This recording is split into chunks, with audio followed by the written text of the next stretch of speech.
Oh, here. nice. You know what I mean? Spency Wency. Spency, motherfucking Wency. What is up? What's up? Sucio talk.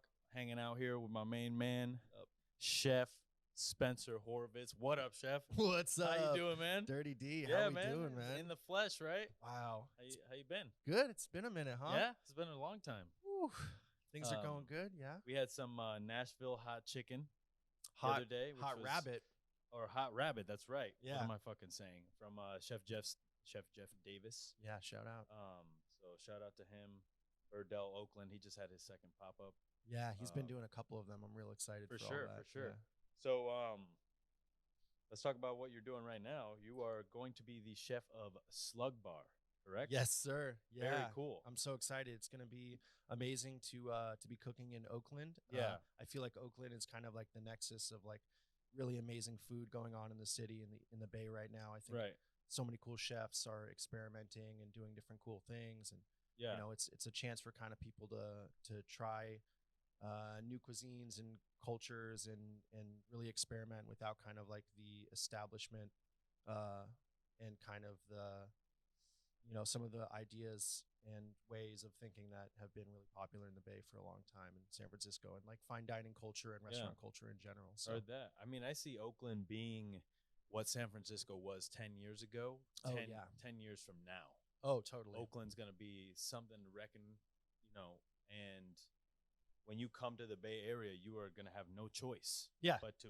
come to Oakland and fucking. And I think what's going on now too, a lot of this comes from the post, you know, that, well, we're still in COVID, but you know, the after effects of all these cooks being out of work and having so much talent unutilized, and people just saying like, you know what, I'm going to start a project. I'm going to do this. I'm going to do that. Yeah. I can count all my closest friends, you know, a lot of people who I consider, you know, people I look up to in the industry have done really amazing things during the pandemic. And just like after the 2008 financial crisis, when a ton of restaurants and really well-known established concepts started, you know, I forget how old Stapert is, but a lot of restaurants like that, you know, all these places got started in that post era when people are like, you know what, financially it makes sense to go out on my own and start doing my own thing.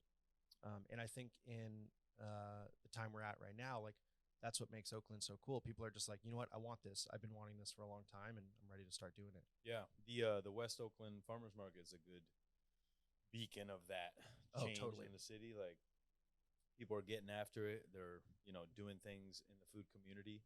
There's also a lot of strong food media out here, underground food media, trying to sort of, you know, get the farmer in the spotlight. And I think her name is like Tiffany Keong, I think is her name. Not familiar.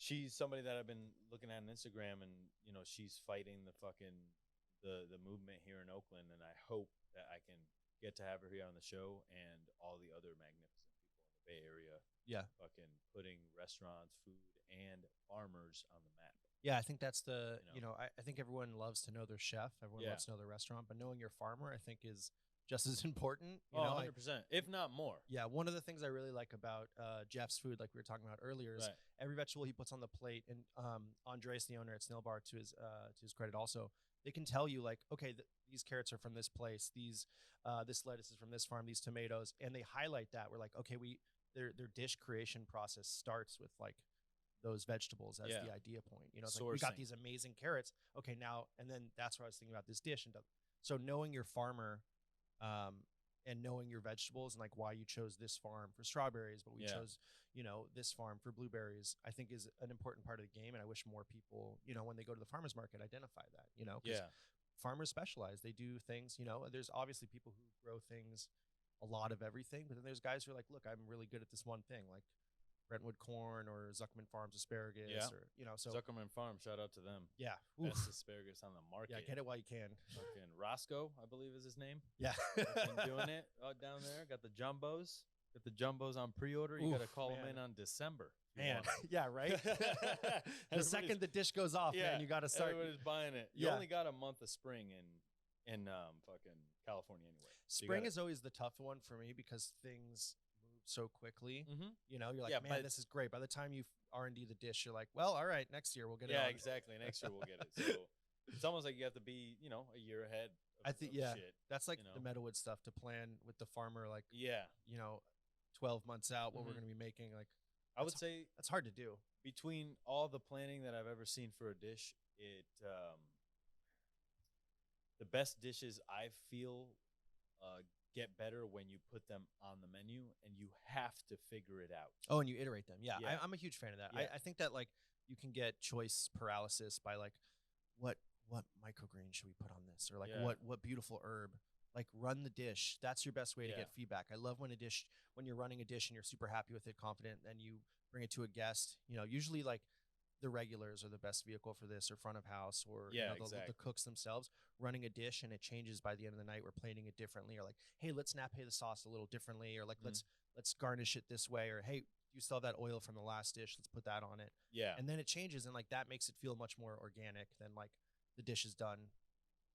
Here's how we're doing it. Yeah, exactly. So, you have no leeway. Yeah, it's make it happen. You're like, well, we only have, That's why I like that Meadowood. There was only like 7 of this plate, so we always had to have a backup. Oh, and, yeah. Like, we'd wash and try to get the one that we wanted all the time, but sometimes when there was no choice, we just had a backup dish and we used it, and there was no like, well, that doesn't make any sense. Yeah. Well, how are they going to eat that? Exactly.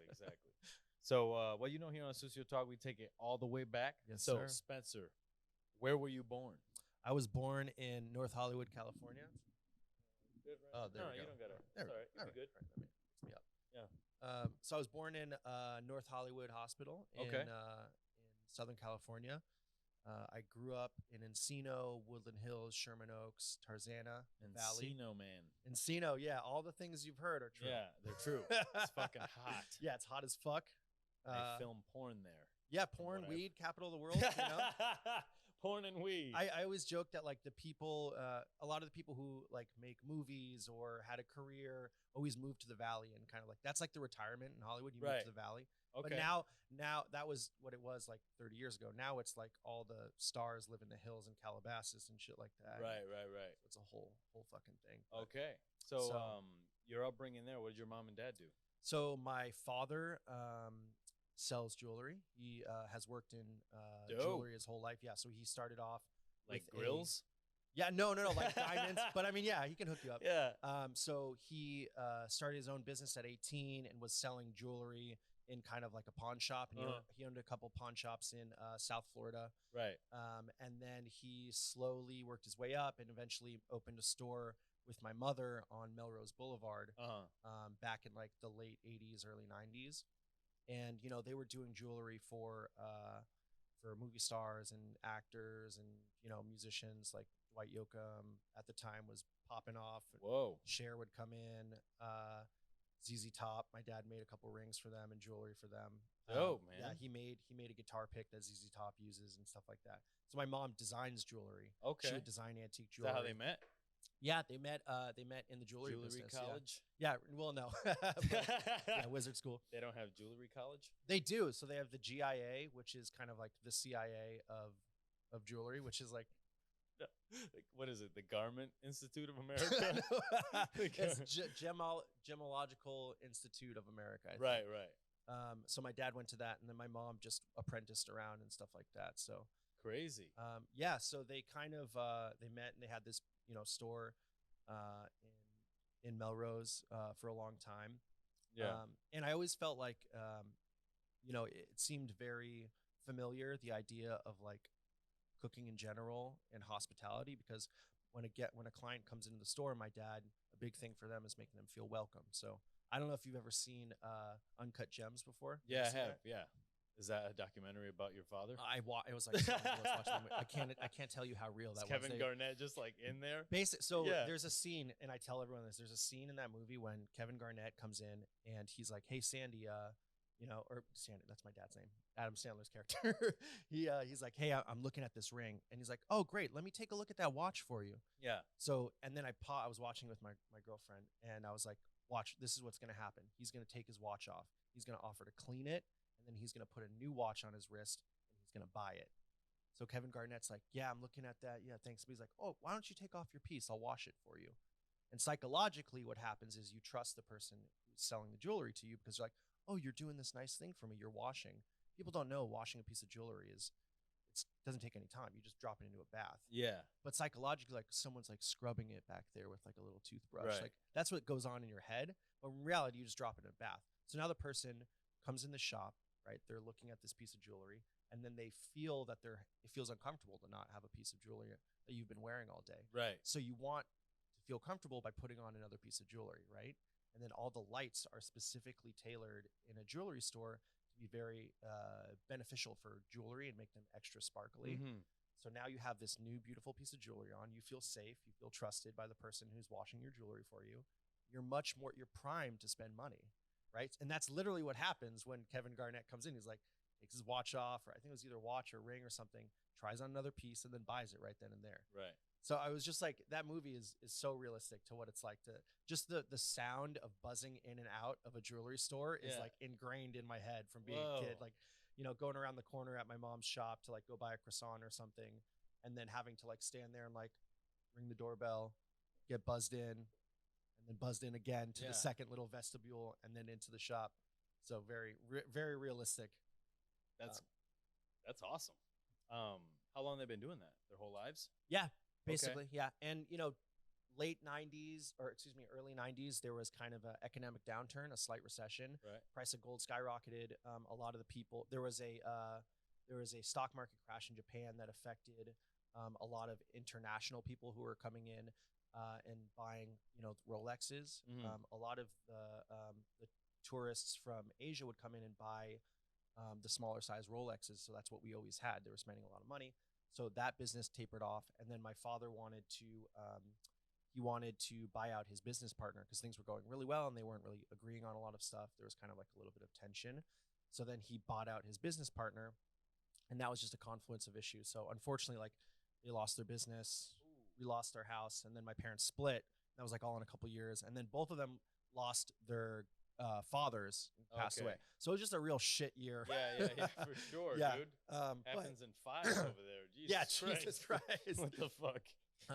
You know, so they split, and then, you know, that's kind of like being a child of divorced parents, I think, is like a real, unless you've been a child of divorced parents, other kids don't really get it. No, they don't. You know, and it's not a good or bad thing. No, it's not. You know, you get two Hanukkahs or whatever, you get 2 Christmases, but you know, that I think I identify with kids who are divorced, like you just kind of get it, you know, in a different way. I was able to take a picture with my mom and dad. I've only been able to do that, you know, when I was a baby, and then once 5 years ago, and then again now recently. Oh wow! And it's like, you know, it's crazy, so right? When I get a chance to do it, I'm like, we have to do this because I don't, you know, this doesn't happen. Yeah. So, but they're more than gracious to do it. They're not like, you know, bitter anymore. Mm-hmm. You know, some families stay bitter after. Yeah, that's the hard part. Like, I'm really fortunate that like my mom will babysit for like my dad's, my half brothers. Yeah. Like my mom's grandmother who passed away recently, or my mom's mother who passed away recently, my grandmother, would like babysit, and we'd all come over for dinner.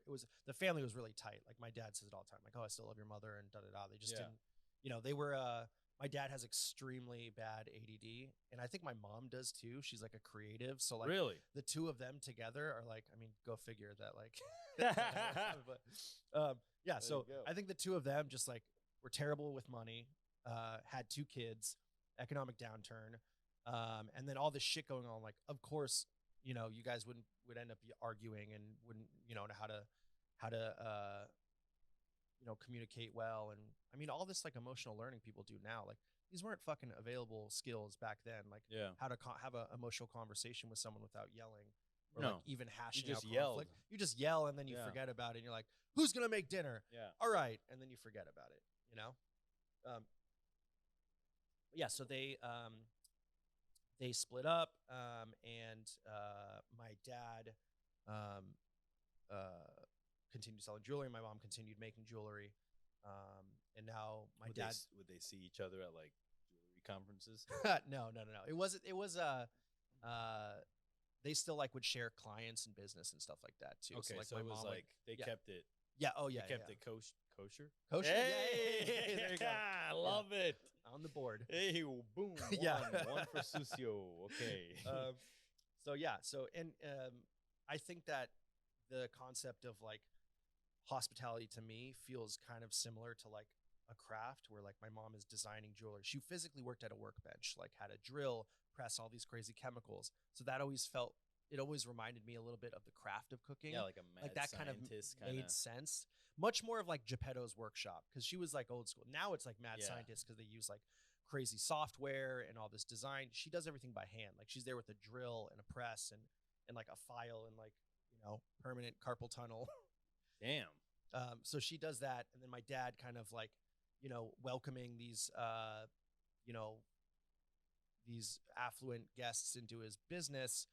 That to me feels like front of house, right? You know, you're kind of like this kind of like catering, kind of having baby soft hands with the rich people. So it's like hospitality. It felt, that's why I feel like cooking makes sense on a level removed from the food and wine. That element of like a craft, making jewelry, and hospitality, bringing people in, making them feel wanted, making them want to spend money, feels very similar. You know, very, very familiar, you know? Very cool. So that was a portion of where I think my desire for cooking came from. But did you cook it all at home or anything? Like, yeah. So that was a big thing. My mom is like she's like the OG queen of the mystery basket. Like she can just like whip up whatever in the fridge. Anything? Yeah, she's really, you know, she's a really great cook. She huge on using herbs. She was using parsley and cilantro like no other person was. And then you know, like she would eat like herb salads and stuff like that. Ooh, I so like that's, that. And a lot I of like a that, good like that's a herb lot of my salad. cooking is fresh herbs. So dude, herbs are so important. yeah, I mean, it's simple dishes with, you know, 3 or 4 different herbs on top. Yeah, that pasta with just the big ass flat leaf parsley. Oh yeah, just toss hell it in yeah, there. hell yeah, like wilted down a little bit. Just a little bit, so there's still a little bit of bite in there. God damn it. So she crushes it, you know. And her mom is Greek. She's half Greek, half Lithuanian. Okay. And her mom is Greek, and she's not from like the sexy boat, like living on Mykonos Greek. She's from like the country. She's in like the hills, you know. It's like the hill country in Siatista, which is like, it's like a lot of goat and lamb and a lot of cheeses and a lot of like, it's almost like very like I don't want to say Baltic, but like it's very almost Eastern European, right? You know, because it's not really. She didn't really eat a lot of fish. So we would eat like moussaka, and we would eat spanakopita and like tarema, which is like this fish spread, basically, this like roe spread, and a lot of pita and orzo and stuff like that. Orzo, delicious. Couscous, all that kind of stuff.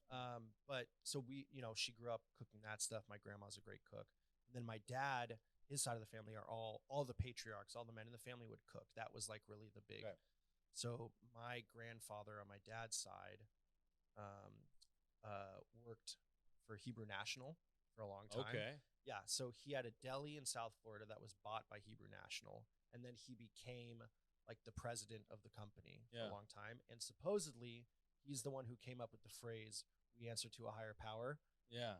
Hebrew National, we answer to a higher power. That was from your family. I mean, I don't know. I have no way to substantiate that. You know, that's a real easy claim to make. Like, yeah, we came up with that, and no one can say differently. Let's just say that's. But I'm gonna go ahead and take it. Yeah, just take us. it, bro. All take of it for us. the family. Yeah. So they have a strong deli background. You know, they would make pastrami at the deli, eating lox, all that stuff, all that classic Jewish food, matzo ball soup, making matzo ball soup. All that stuff was my family.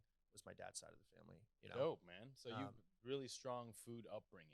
Yeah, like an appreciation for food and for quality. Did you see yourself doing it professionally then? No, when I was my first ever inclination of whatever I would want to do was comedy or like or like comedy. I think a lot of us were acting. Yeah, because like we had to entertain ourselves. Yeah, I'd entertain myself. I always was the class clown. You know, I was always in the back of the room cracking jokes and making people laugh. You're always trying to find the funny.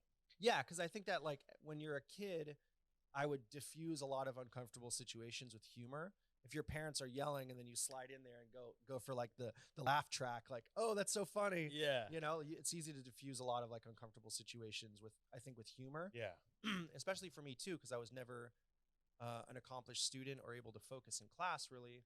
I would use comedy as a way of diffusing like, okay, this kid kind of sucks when he's like trying to sit down and do his homework. You know, making jokes and stuff like that. I feel like I would try and compensate a little bit. But I always loved, you know, watching. I would watch the Three Stooges a lot with my dad as a kid. So that type of like physical humor was hilarious. Yeah. Lots of Happy Gilmore, lots of Adam Sandler, Chris Farley, early SNL, all stuff I loved and always thought was really funny. Right. And the notion of cooking professionally wasn't something that developed until way later. What was your first job? My first cooking job was, so I was interested, I would cook at home a lot because my parents would be working. So I would, I think that like I was watching some stupid cooking show or something, and then I made like a box cake for myself, and it was terrible. But I frosted. I went the whole fucking 9 yards. I frosted it, got the fucking. And I was like, okay, maybe not baking. So I like, maybe not this. Yeah, maybe not that. That's math. Yeah, it's math. You weren't good at school, so so I was like, I can't do this. Maybe let's pivot a little bit. Yeah, can we go to like something that has high and low? Exactly. Yeah, high and low, salt. I can sweet. work in oven. Yeah, exactly. So I was interested in cooking, and my dad had a client that he was selling jewelry to, and it was at this like hotel right near the airport called the Airtel Hotel near Burbank Airport. The Airtel Hotel. Yeah, Holiday Hotel. Holiday that's a different world in there. Like big banquets community. For like it's so different. The like hotel world. 70 people on staff. Oh yeah, no, but this wasn't like a nice hotel by any means, or this was like banquet hall for your 50-year high school anniversary. Right. That type of place where they do like the Baron of roast beef. You ever heard of it? It's like a whole beef leg, basically. The Baron of roast beef. Yeah, I don't know if it's the whole beef leg or what the fuck cut it was, but I remember working like the banquet station there and having like a giant like fucking beast of a roast that I was slicing pieces off. So he got me this job there, and I remember one of the few things I really remember about that job was it was when I first started, because I was like I think I was like 13 or 14 at the time, and you could only work a certain amount of hours. It was like you had to be legally, like 18 or 16 hours or some shit. So I had to get some paperwork filled out by my school before they were even allowed to let me like be on premises. So he, the person who hooked me up with the job, was like, "All right, work a breakfast shift," and I was like, "Sick, I'll do that." So my mom drove me there at like 5:30 in the morning to work like the scrambled egg like buffet, like omelet station. Yeah, with like a bunch of like badass line cooks, like guys who are like, "Who the fuck is this kid?" God bless your mom, man. Yeah, I know. Like getting up early as fuck to take believing you to in work. me. Yeah, she was. And she wasn't like, she was like, "Okay, have a good time." I'm sure on the drive home by herself, she's like, "Motherfucking kid, better. Yeah, it's better pan out. Yeah, exactly. You better be famous someday." But so I remember working this breakfast shift, and then like I was trying not to be in the way, so I would just like be off on the side, and the guy would be like, "All right, put a little parsley on this and send it." And so I did that. The whole service was trying not to get in the way. And then lunch shift came around, and I was like, "Yeah, I'll learn how to make sandwiches. You guys, sure, whatever." And I just kind of like proceeded to like hang out, but not really annoy anyone so much that they told me to get out of there. Mm-hmm. So I ended up working like a 14-hour shift that day just because no one told me to leave. Right. And I didn't know in my head, like, okay, I can leave whenever I want. But I was just like, oh, I think I'm doing a great job. So I worked like a 14-hour. My mom picked me up at like 8:30, and she's like, "What the fuck did you do all day?" And I was like, "I don't know." Like I came home and like I had like avocado on my pants, like I didn't really know how to use a side towel yet. So I'll just like make a little mess and then kind of wipe it on your pants, when you're first learning and shit. So obviously it was like, that was my first job. I did that for a little bit. And then next job after that was fucking Chili's. Fuck yeah, dude. So you went to the big leagues right away. I was like, I need to learn, because I had read so much of like you went to eat there and you're like, these ribs are fantastic. Where's the chef? I need to let me talk to the chef. This. I was reading a lot of news media, and everyone basically was saying like, if you want to really learn how to cook, go to a short order restaurant. Go to a place like that. Yeah. And understand systems. I worked at KFC. Dude, honest as a first entry point for figuring out. One, it's important for like, okay, most people will hate it and be like, okay, I don't need to deal with that the rest of my life. The speed of like about art, it's about feeding people. And like the exposure of like what these restaurants are like and working in a team and so I did that for like a year and a half, working Mother's Day. I would work during the lunch rush, which was like the busiest point of the restaurant because people come in and want to eat in like 35 minutes. 30 minutes. That's where I got the there was this crew of like badass cooks from like Oaxaca, and all of them were just like so fucking dope. Their kitchen crew, like as a joke, they named their like little gang of like kitchen crew Platos Locos instead of Vatos Locos. Okay, like so that's where that comes. That's where your comes Instagram from. Yeah, the comes crew. from. Yeah, shout out the chili store. Word up. So Platos Locos is your Instagram. Now I know. I know the story. Originated that was the crew. Chili's. Yeah, and it was, they really taught me so much about working in a restaurant, and I was taking Spanish at the time, so being able to communicate in Spanish was extremely helpful, and showed them that, like, hey, I'm serious about this job. I really want to be here. You guys are all fucking great. So I did that for a while, and it was really tough because I was going to school in the mornings. So I'd work, I'd take 1 or 2 classes at community college in the morning, and then I would work at Chili's for lunch rush, and then I would go to another community college on the other side of the valley for another 2 classes, because I was trying to transfer to SDSU. They had a hospitality program there. And it was a terrible idea to think that was ever small, to try and take school classes in the morning, work like a busy lunch shift, and then have like an accounting class at night. You can't even use your brain. I would look at the whiteboard, and the numbers would like move around. And the guy would be like, would call on me, and I'd be like, yeah, I don't know what you're talking about. I have no idea what you're talking about. That happens to me in class a lot. Yeah, I can't pay attention.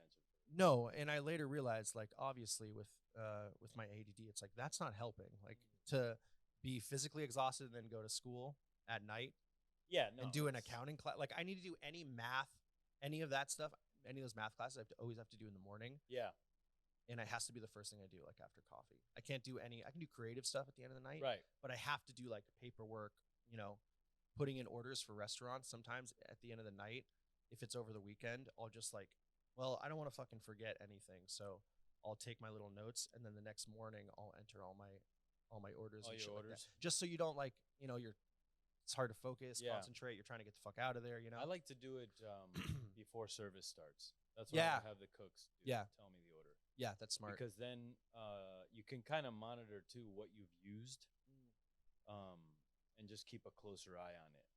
Like, you told me you didn't need cabbage, and we only sold 2 cabbage, but you need cabbage. What do you mean? You know what I mean? Yeah. Like, what's going on? You know what I'm saying? Like, that's the best. What happened to the cabbage? Oh shit! I burned a whole sheet pan. Told no one. Yeah, and then, go. Then don't look in the compost. You'll see 10 pounds of almonds.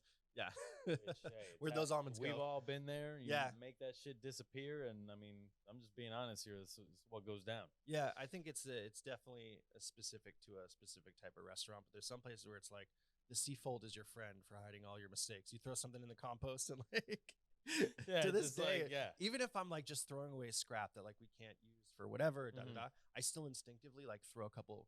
Yeah, because I'm in my head like Richard Reddington's gonna pull like the green onion butts out of the compost, be like, what the fuck is this? Yeah, what are you doing? Which now, as a chef, I'm like, no one has ever turned their life. Yeah, no one has ever turned their restaurant empire around from like the brink of failure by like being tighter on green onions. Right. No amount of green onions will make or break your restaurant. I'm sorry. I understand respect to a product, but like, this is my biggest pet peeve. Is when someone comes by and is like, your carrot, what the fuck is this? And you're like, you want to try and make your money on carrots, that's fine, but that's not how you're making money. Maybe don't buy a $50,000 wine cooler and then come at me about carrots, all right? That's not how we're going to turn this restaurant around, okay? Yeah.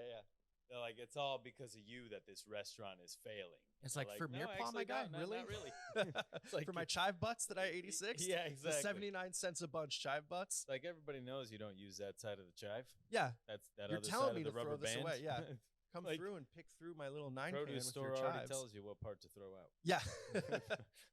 And it's not even that I'm being wasteful, but like, I just don't get the hassling people about like that type of stuff when it's like on the basis of money, on the basis of respecting a product, like treat the product nicely. Don't fucking use half of it and throw it away, but don't come at me like it's a money thing. It's a respect thing. Right. You know what I'm saying? I think with things like that, you can use them for like, dry them and use it for kindling. Totally. Stock. Yeah. All that stuff is important. There's definitely stuff that you can do. Yeah, 100%. All of that. I mean, like creative. Ferments. Yeah, ask Andy DeBrava, right? He's got you got a piece of something. Yeah.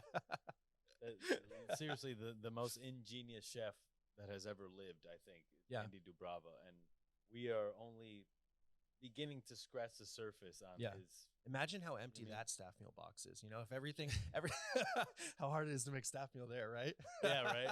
You're like, hey, this guy's chef, using all the trim Chef for everything. Andy, Yeah, here is staff meal. That is trash. And you're like, oh no. No, not even like that. I mean, like this guy uses everything of everything, every leftover pickling liquid. He's like, chef, can I use a quart of this for staff dressing? Nah, man, I'm gonna turn this into a. He's like, we collected some rainwater last night and we fermented your vegetables in rainwater. Jesus partook in the preparation of this dish by sharing rainwater with us. Your staff meal is blessed. Rustic Canyon. Yeah, I know. That needs to be the fantasy restaurant. That needs to be like a button you hit. You know how like some podcast. Yeah, it's like that's like, your oh no, Rustic Canyon. Trying to have Jeremy Fox on here, but I don't think he wants to be.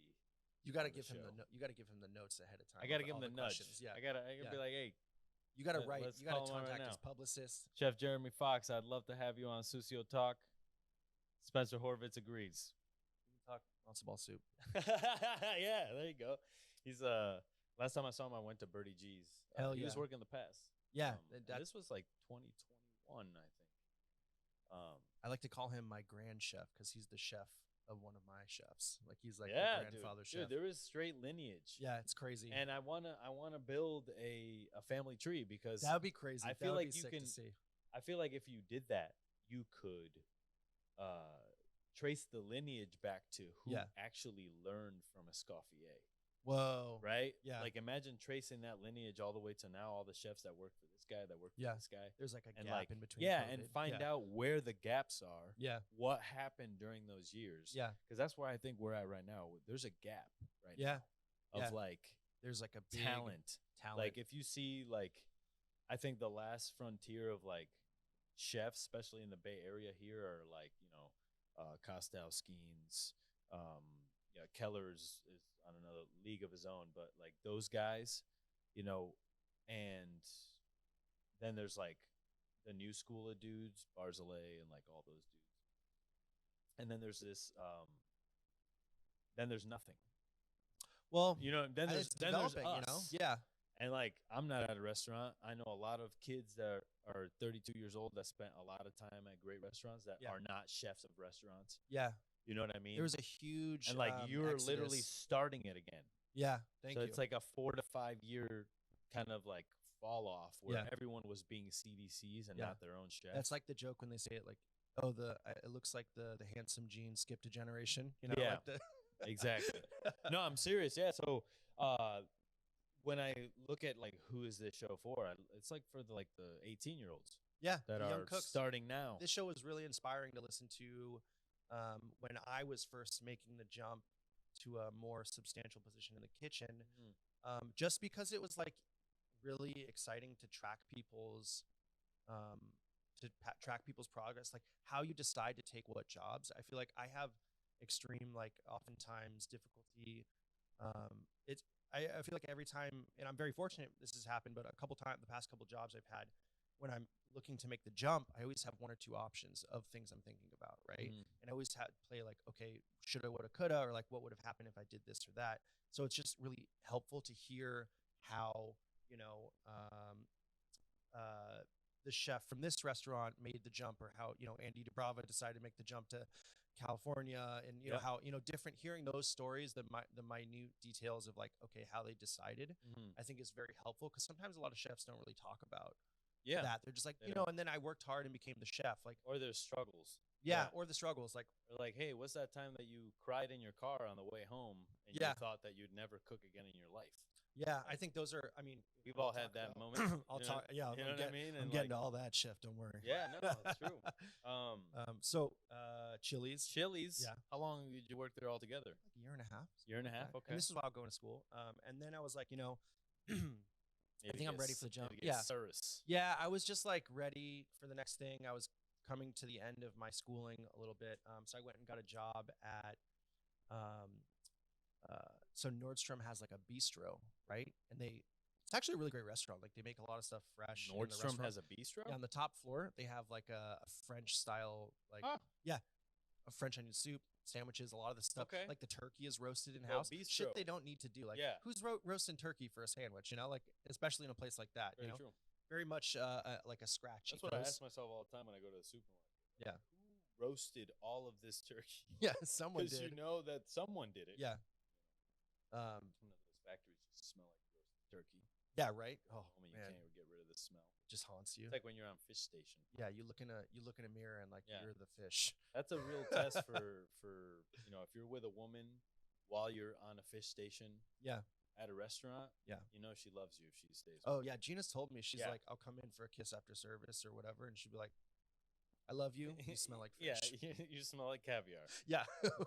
Yeah. That's not a luxurious thing to smell like. Exactly. Yeah. I'd honestly rather smell like that though. I've been told I smell like French fries, and I'm like, damn, that's the worst. Like man. I don't want to smell like French fries. fries. That's dehumanizing. I'd rather smell like fucking salmon than French I used fries. to get so self-conscious about the smell of like fried grease because my stepmom is Romanian and she makes these fucking French fries that are like, she makes these French fries and they objectively break every rule of French fry cookery I've ever seen in my life. Right. And they're fucking amazing. Okay. She cuts them irregularly. She fries them. She starts them in like warm oil and then fries them.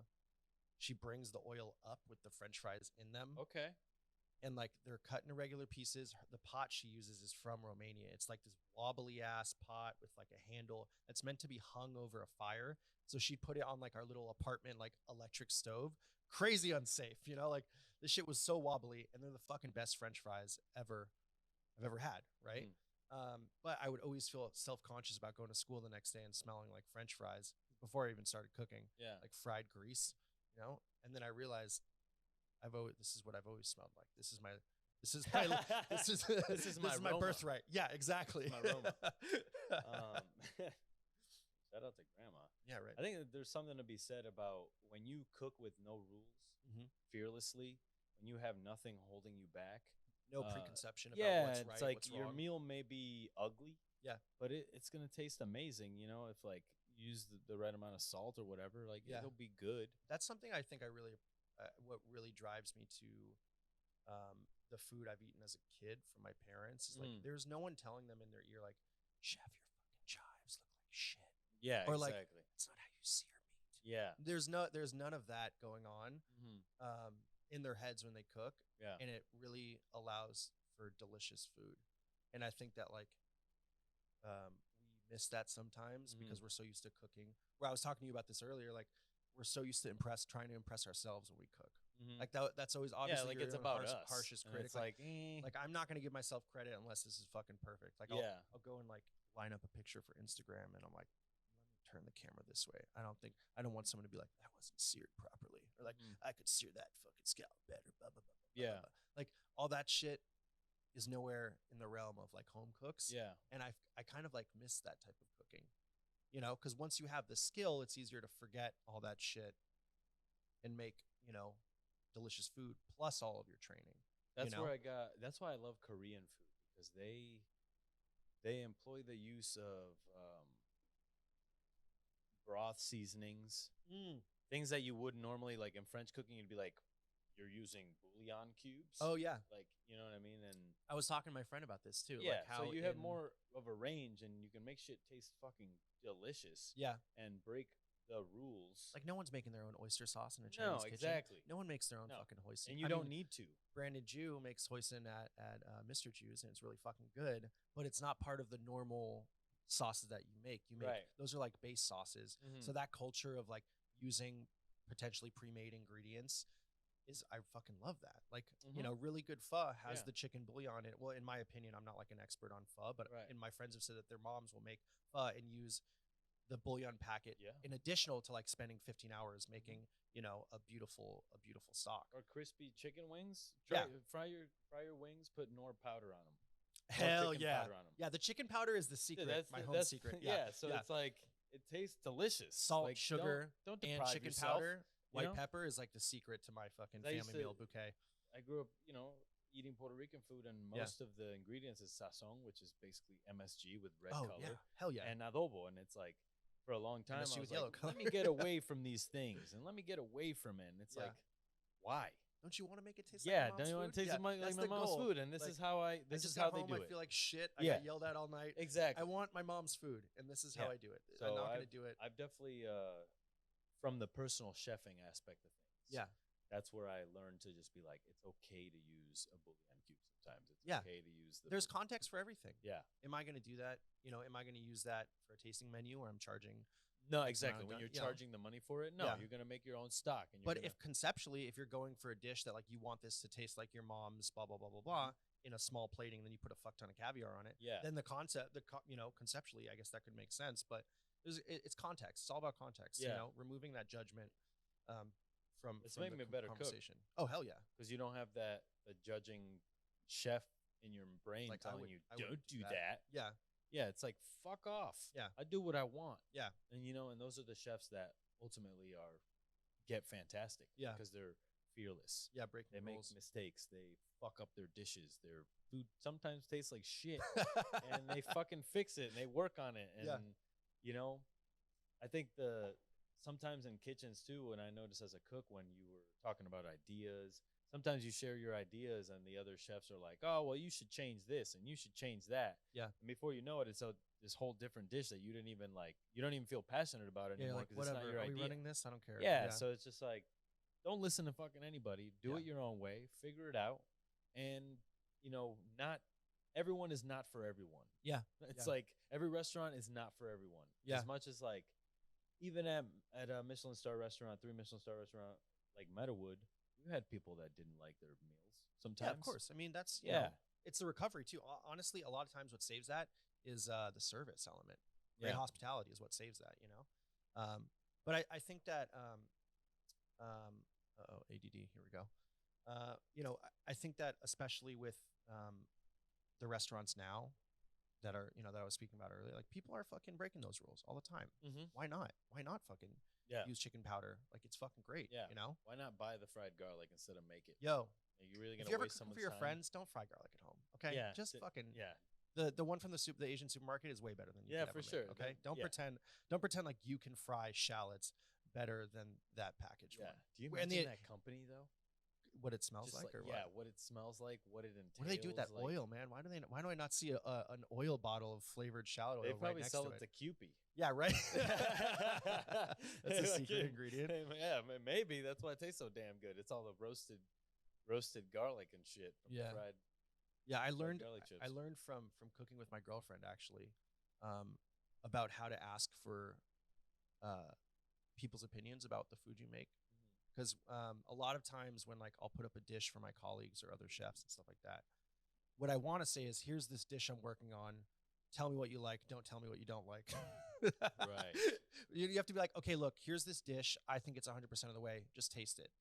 Or, which I think is more helpful, is here's this dish. I'm looking for feedback. But communicating that beforehand, I think is really helpful. Because then you don't get butthurt when someone's like, when you bring a completed dish to someone and someone's like, I think it needs more acid in the vinaigrette. Yeah. I feel like that level of communication when we're cooking for like other cooks or your chefs is really important. Because then there's not like that scenario where like, well, I thought this dish was done, but there's here we are. There's chefs that have different palates. Like there's chefs that like vinegar. Yeah. And there's chefs that like sweet, and there's chefs that like salt. Yeah. So if you play to any one of those favors, that's flavors, my favorite thing about being in that phase when you're cooking for your let's say you're a sous chef and you're putting a dish on the menu. Yeah. Understanding your chef's palate, that always to me felt like the cheat codes for like, okay, I know chef likes this. This is what I'm gonna put on this dish to get this on the menu. Yeah. Like knowing it's almost like evil because you're like, you should just cook from your heart and make delicious food. But I'm gonna put lovage oil on this because chef's gonna like it. Because chef's gonna fucking and he's gonna be like, you hit me with the lovage oil right now, bro. It's on the menu, man. I don't care what they say. That's how it rolls. Yeah. So bistro. Yeah, right? I forget what it was called. It's something bistro, Nordstrom bistro. And that's kind of like where I started reading Anthony Bourdain, and all the cooks were just a little bit more. Yeah, the cooks wanted to be there. They weren't like supporting a family and had a lunch shift.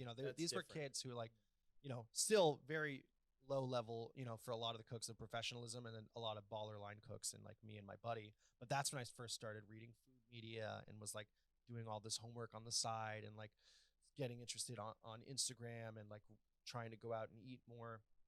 And that's when I first read Anthony Bourdain, and it was like a game changer. Life changing. Yeah, and like honestly, to a lot of people, it sounds really trite to say that, like, but he still to this day, like on his birthday that was recently, I still like I try not to be on social media or whatever, just because it's like hard to see that. Like I never really accepted that he kind of like he's dead. And because everyone's like, oh, I read Anthony Bourdain, but like he really, a lot of his writing pushed me in a direction for good and for bad. There's a lot of like traits that I had to get out of myself from reading his books. A lot of like toxic masculinity and like this bro culture in restaurants. Like a lot of that shit didn't really serve me because I wasn't like a bro in the restaurant. I was like new and didn't really know how to cut chives. So like that's a terrible attitude to have when you're like just learning. If you're a baller line cook, yeah, of course, but like I kind of sucked when I started. I wasn't like a child prodigy. So like that attitude was actually a little hurtful, but understanding that there was this world for people like me who never really fit in was so important. That's one of the reasons really, everyone says like, oh, it's like a pirate ship and da da da, but really to feel accepted by people who didn't really care what you did in your personal life was one of the reasons why I really started in the kitchen. And that was a big Anthony Bourdain thing for me. Like it's a no judgment zone.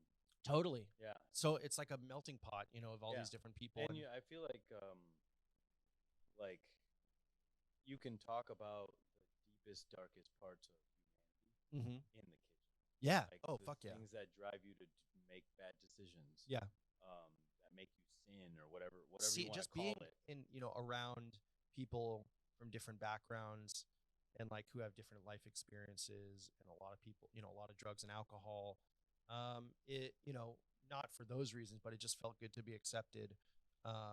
Accepted by, it was like an acceptance by omission. Like you're in, doesn't really matter. We're not really accepting you. You're in, you're part of this group. You know what I'm saying? Like, it's not like everyone's like, hey, what's your story? Like, oh, that's cool. Everyone's like, we don't care what your background is. Doesn't matter. None of that shit matters, So I worked there, and that was a great experience, fucking super busy.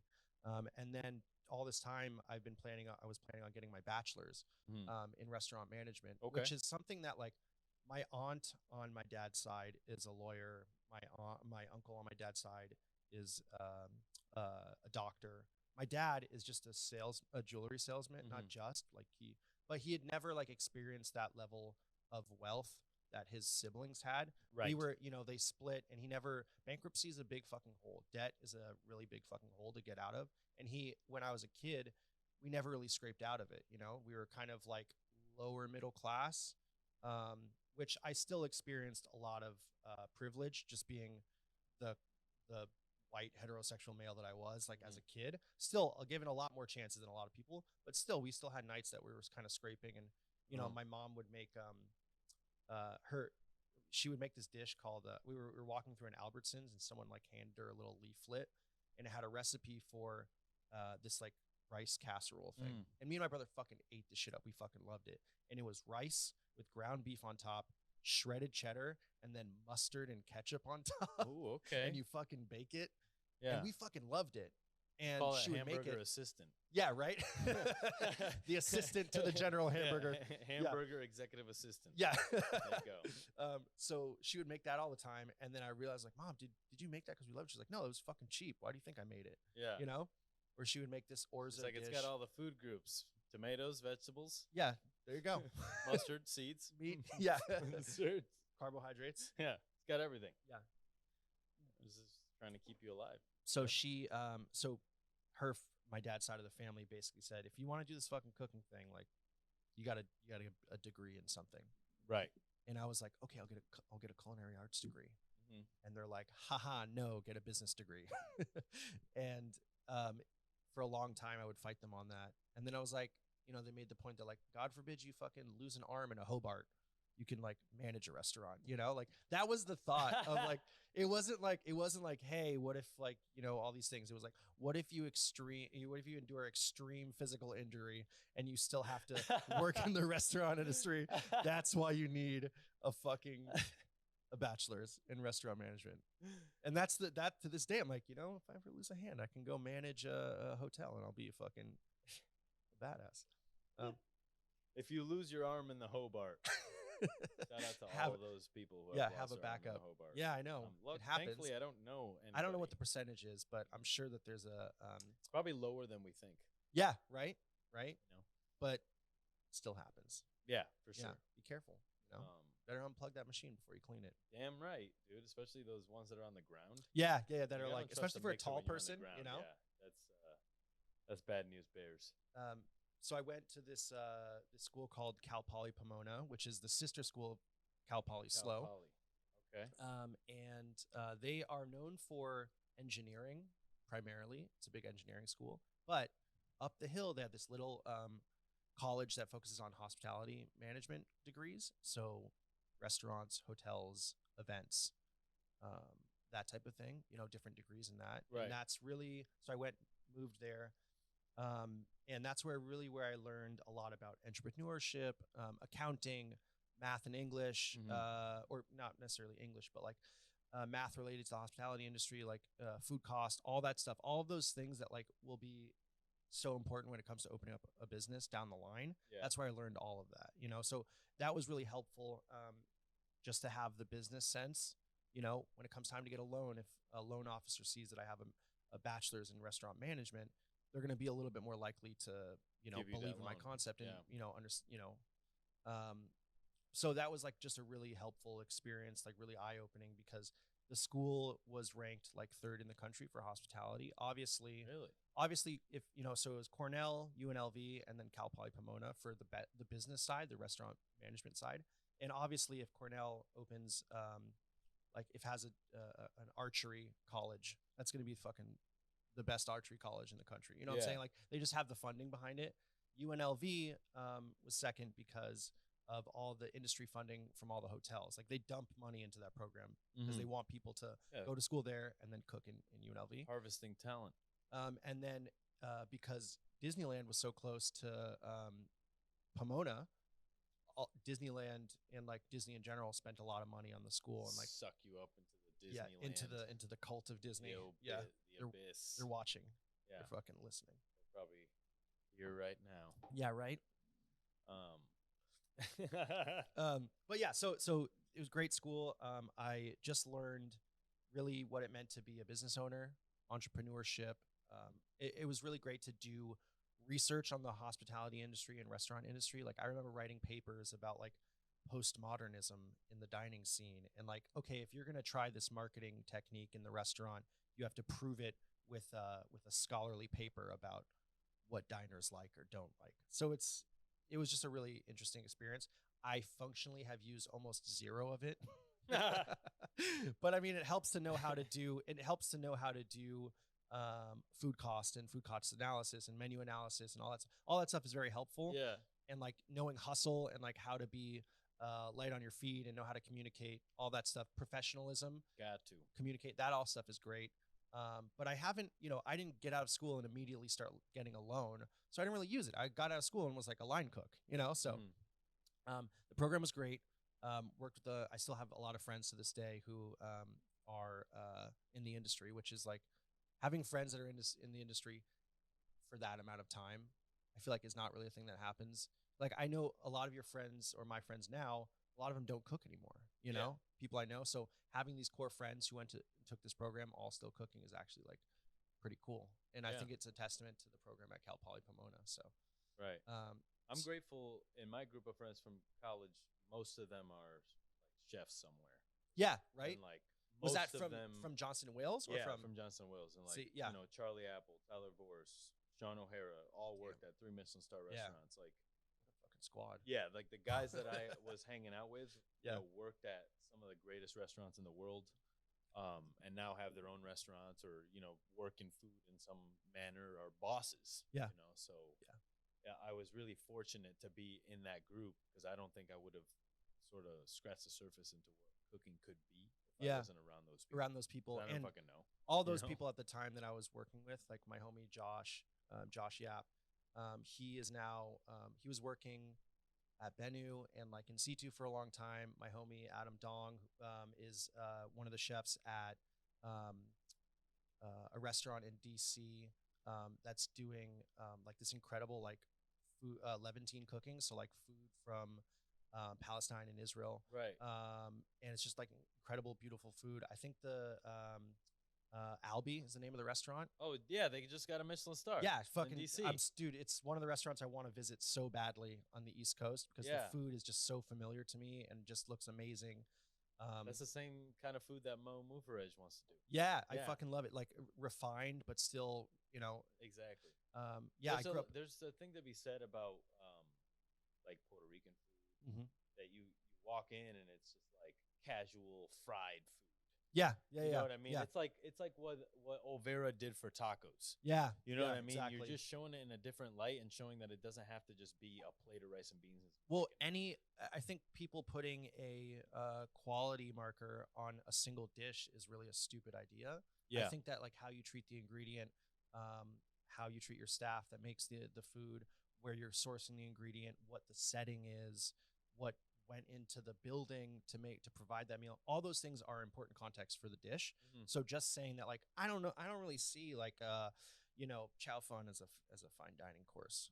Like, why would you ever, or like a chow mein or fried rice, or I don't see that as fine. Like it's all the integral pieces that go to making that dish important.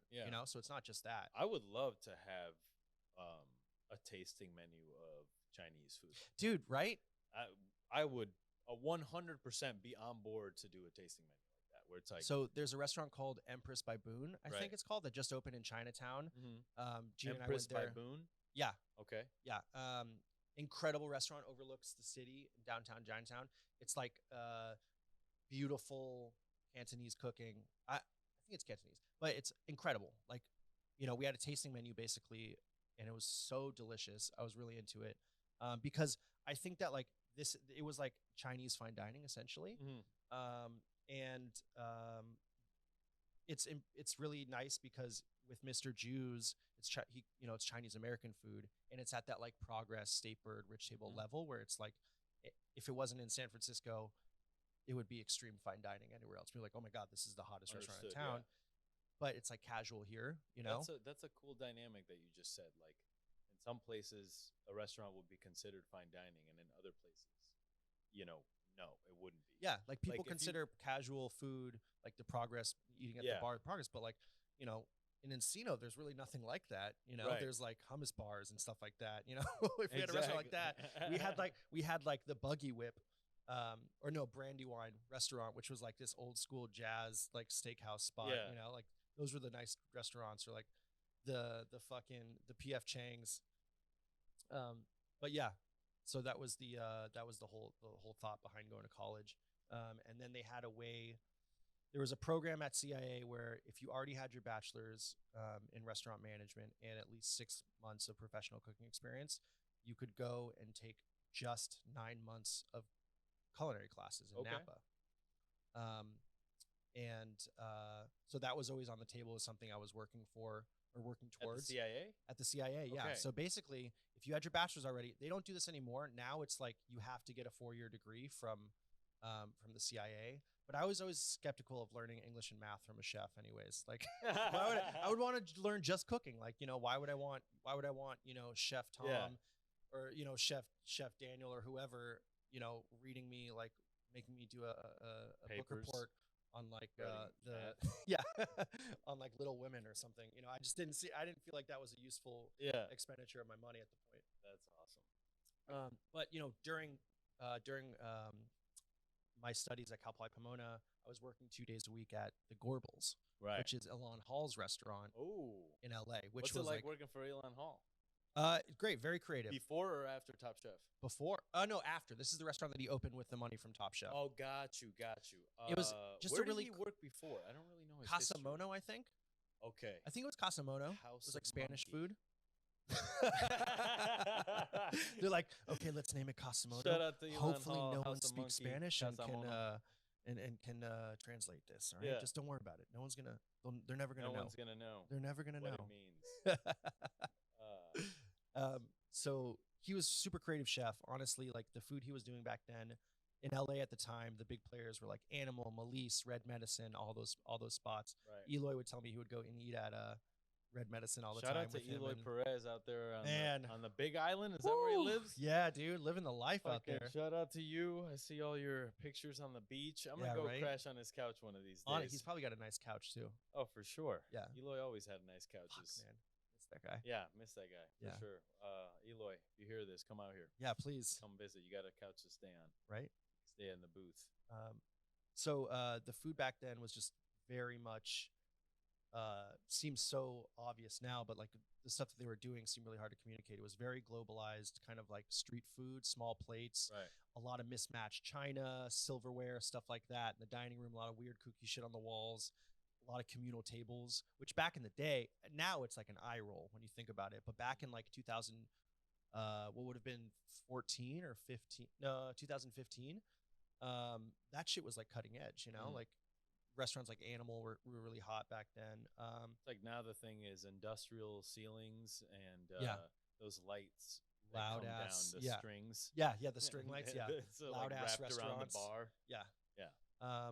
So I worked there. He was just a really creative chef. Like he did crazy shit. Like he would do these bacon wrapped matzo balls. Bacon wrapped matzo balls. Yeah, man, they're fucking good. Hey, yo, wild. Is that like? Oh, it's definitely not kosher, but everyone's like, oh, is it? If you're religious, you eat kosher. But if you're not, you're just a Jew. Yeah, put some respect on it. You're just a Jew, okay?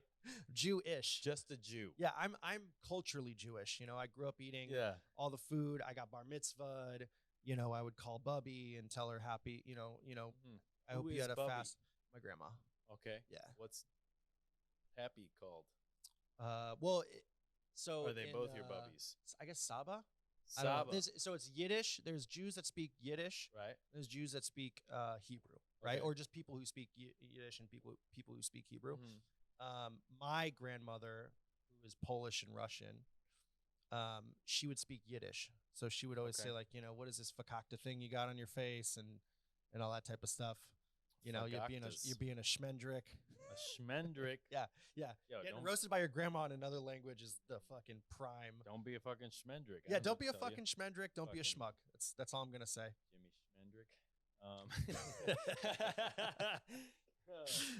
Fucking so. You decide to leave. Why? Well, I was only working there 2 days a week, and what stations? I was working like the Knife Fight. No. Yeah, I was there, so that's how I got the job there. My uncle was in a production company. He was filming a promo for Knife Fight, and he was like, "Hey, I wonder why that show didn't make it for long. It was too early. Too early, right? There wasn't like no one really cared about it back then. If that was now, people were like, yo, this is the fucking crazy. Yeah, they late should at bring night, it back. people were fucking drinking. It was all fucking fun. Yeah, it was so wild. much less ego than Top Chef and like less, so yeah, great I feel concept. Like Top Chef has Please bring it back. Though. Yeah, it has. It's just gone through. It's moved. Yeah, so many different. It's grown so many years now. It's put so many new talented chefs on the map. It's weird to know so many chefs who have been on it too. It's done a lot of shit for us. Brandon Rosen was my chef at Red. Oh, that's right, Brandon Rosen. Yeah. I love his title on the show was Executive Private Chef. I thought that was funny. I'm like, who are you leading a team of two? I mean, you'd be surprised, dude. I know a little bit about his operation. It's fucking insane. Yeah. Like, what's he doing now? He's working for a very affluent client, and he's basically the chef of the operation. So the client has a bunch of different houses and different locations. So he is an actual executive he's like private he chef. hires travel chef. One of my homies is a travel chef for this client. My homie Tommy, who I worked with at Red, Thomas Mayette. I'm also a travel chef. Yeah. Anybody need any dinners anywhere in the world? I cook them. Come at your boy. I cook some. Be ready. Anywhere. How many people? Doesn't matter. One man army. One man army. One dream. One team. Me. One team. One dream. Dinner's at 7. Team. Probably 7:45. 7:45, guys. Wait, you guys went up? It's 20 people now? Yeah, I'm going to need you guys to hold back the wedding reception. That's something that Chef Kat told me. She said, where's the nearest restaurant supply store? Never fuck anyone's wedding up. Yeah, and don't words do weddings. Just ring so true to me. Unless you're confident you can fucking do it, which you did. Congratulations. Yeah, that amazing. 24 people by myself. Flawless victory. In a suit, right? Yeah, in a fucking suit. Yeah.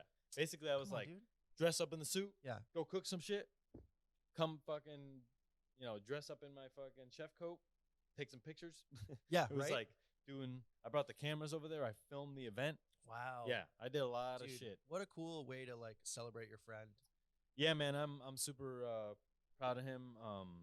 Shout out to Tyler Vorse and Latoya Vorse. Yeah, congratulations to them. Congratulations to them. Yeah. They just got married. It was a dope ceremony. That looked beautiful. I got to see his mom, his parents. I haven't seen them in years. Wow. I met Latoya's parents, and they're fucking awesome. Her whole family's dope.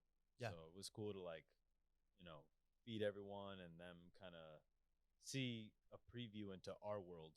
Yeah, because whenever you cater something for your family, they're just like, "Oh my god, like, this is what goes into yeah." that? They're like, "Damn, you're good." Yeah, and like finally now, after so much time of being disrespected by my family for being a lowly cook, they're just roasted, like, "Yeah, I never seen you cook before." This tastes like shit. They never said that. Yeah, or having that confidence to even cook in front of your family. Yeah, because I know for a long time, in the beginning years, I was like, "No, I don't cook for my family." Really? I was very like self-conscious. Oh yeah, I should have been. About my because skills. honestly, yeah, I was like, I never tried anything new in front of them or nothing, because I was always afraid of letting them down. Like when you go to college for cooking, you have this feeling like when you graduate that you should be a chef already. Yeah, and that just doesn't happen. It didn't happen till 10 years I after think the that, fact. I think that that's the most harmful notion of going to culinary school. Yeah. Is the belief that you will be, once you leave culinary school, you're a chef. A fully formed chef. No, you're not. You just got like the cheat codes for a lot of exposure. Right. But you did not. You have pan identification down. Yeah, you're done. You're like, someone says go to the walk-in and get me oregano. Yeah. You can see where the oregano is. You can. If somebody says, "Hey chef, we overcooked all the steaks for this event. What do we do?" Yeah. You got to have a solution for that shit. More sauce. Yeah, more sauce. Cut it thin. Yeah. Like we gotta fix this. Yeah. Pour more wine. So yeah, I was at the Gorbals. So you left. Yeah. So my uncle got me, helped me get my foot in the door. I basically was helping him do some.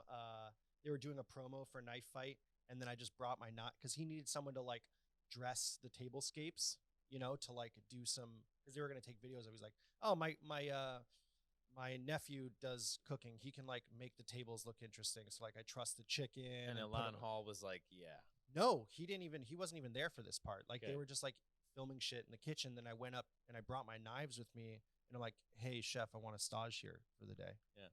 Not cold call him. Didn't have anyone introduce me. I was like, chef, I want to work here for the day. So after like a 6 or 8 hour like photo shoot type thing, I went and stage at the restaurant. Yeah. Then he called me the next day. He's like, you want to work here? And I was like, fuck yeah, I do. Yeah, I can only be here 2 days a week. Yeah. So I was driving from Pomona to LA, which is like a 45-minute drive. I'd go there at like 3, leave at like 2 o'clock in the morning because we'd go out, and hang out with the crew. Did that for 2 days a week. To work with Elan Hall. Yeah, and it was honestly a really I like great exposure, seeing all of the different techniques. How many people in that kitchen? It's pretty small, like 3 or 4, maybe. Yeah. And anybody of note that's like doing shit now? Or? My homie Zeke is a chef in LA. He's the guy who trained me on like the fry station. And then Raul does like this vegan ramen concept for Elan Hall, and they're fucking blowing up in LA. Awesome. What's it called? Oh shit. Oh man, what is it called? Vegan ramen concept. Yeah. Fuck. I wish I remembered the name. It's all good. It's all good. We'll circle back there. Everyone's got internet out there. Yeah, right? I know. There you go. That's half the battle. Can't know it all. Yeah. No, that's fine. But it's really fucking good. So it's crazy. They put like sunflower seed in the broth to make it like rich and stuff. Yeah, smart. Like that. Like blend it in or just? I think they blend it in. Yeah. I hope I'm not giving a secret away. No, it's all good. I saw that in Mexico when I was down there. The chef there would make soups, and she would use seeds to thicken the soup. Whoa. Not necessarily even like blend them in, but then there was some other soups that the porridge almost, or the base was take a bunch of sunflower seeds, cook them in the water, and then blend it all, and then add the meat and the vegetables to it. Whoa. Yeah, like so she'd do some really cool shit like that. What's the chef's name? Her name was oh man, I'm forgetting. Circle back to it. Yeah, she was actually a shaman. She was. Whoa. We were at a retreat. Okay, we were bury smoking the lead a little toad bit. venom. Yeah. So she was. Yeah. the chef of the retreat, and she was a vegetarian chef. So cooking all that veg. Yeah. You know, and it was delicious. Atole. Every day was like fresh tortillas with like. Oh, you were there for a couple days. Huh? I was there for 7 days. Oh yeah. Yeah, we were doing mushrooms, chanting to the gods. Hell yeah. Yeah, you know, just trying to find myself out there in the woods. Dude. Yeah. How'd it go? Did you find yourself? That went well. Yeah. Think about you did that, and now you're here in a studio. And now I have a studio for the podcast. Chefs, isn't that insane? Yeah. Think about that. If you look at it like that, cause and effect. Yeah. That happened, and now you're here. I mean, I willed the shit out of this studio. Yeah. And everything just worked out, and now it's here. Yeah. And it's like, I like it because it's one of those moments where it's like, all right, David, you have a studio. What the fuck are you going to do about it? You know, are you going to seize the day? Yeah. Make podcasts? Yeah. Make, you know, entertaining shit for our people? Or are you going to squander it and, you know, I don't see any of that. So the pressure is pressure's on for me, especially like just internally, that I know that I have to make this thing work. And nowadays you tell people like, oh yeah, I was starting a podcast, and you know, everyone talks shit to you. You know, but fuck like, those people. Podcast, whatever. It's like, fuck you, man. Like you don't know where I'm going. You don't know where I'm taking this. This is gonna be a worldwide show. Yeah. That, you know, I'm gonna be in all the households. Yeah. You know. At some point, I'm gonna host James Beard. I fucking hate that shit. Honestly, when someone's like sharing something that they're hyped about with you, and you're just like, whatever. Yeah. Fuck those people. Yeah. Then don't be happy for me. So I found that the best way to get away from that is not tell anybody what you're doing, and just like slowly but surely, just like let it happen. I talk too much to ever to keep that. No, I mean I do too. Like whoever will listen will be like, hey, I got a podcast. These are my plans. Yeah. Here's the safe to my. No one gives a shit. Yeah. You know, you just gotta like. They give a shit when you do it. They give a shit when like people are paying attention to it, and they're like, "Oh, like now I get it." So that was my goal. It's just like, all right, fine. Let me make this podcast undeniable to the point where no matter, like, if you write a cookbook, you're a chef, you have to do Sucio talk. If you're opening a restaurant, I feel like I need like an executive producer credit because I'm pumping you chefs now, baby. That's it. Yeah, for sure. You'll always have a credit here, baby. Hell yeah. You always be part of the family. I love this. I just want people to be able to tell their story. Yeah, right. I want people to be able to tell their story like you know, the ways that I heard chefs tell their story is really inspiring. You know, like, and the way we heard it was in the kitchen, so it was real, and it was doled out like they were secrets to the fucking manuscript. You know wasn't like right now or. When we were, you know, coming up, stories were a thing.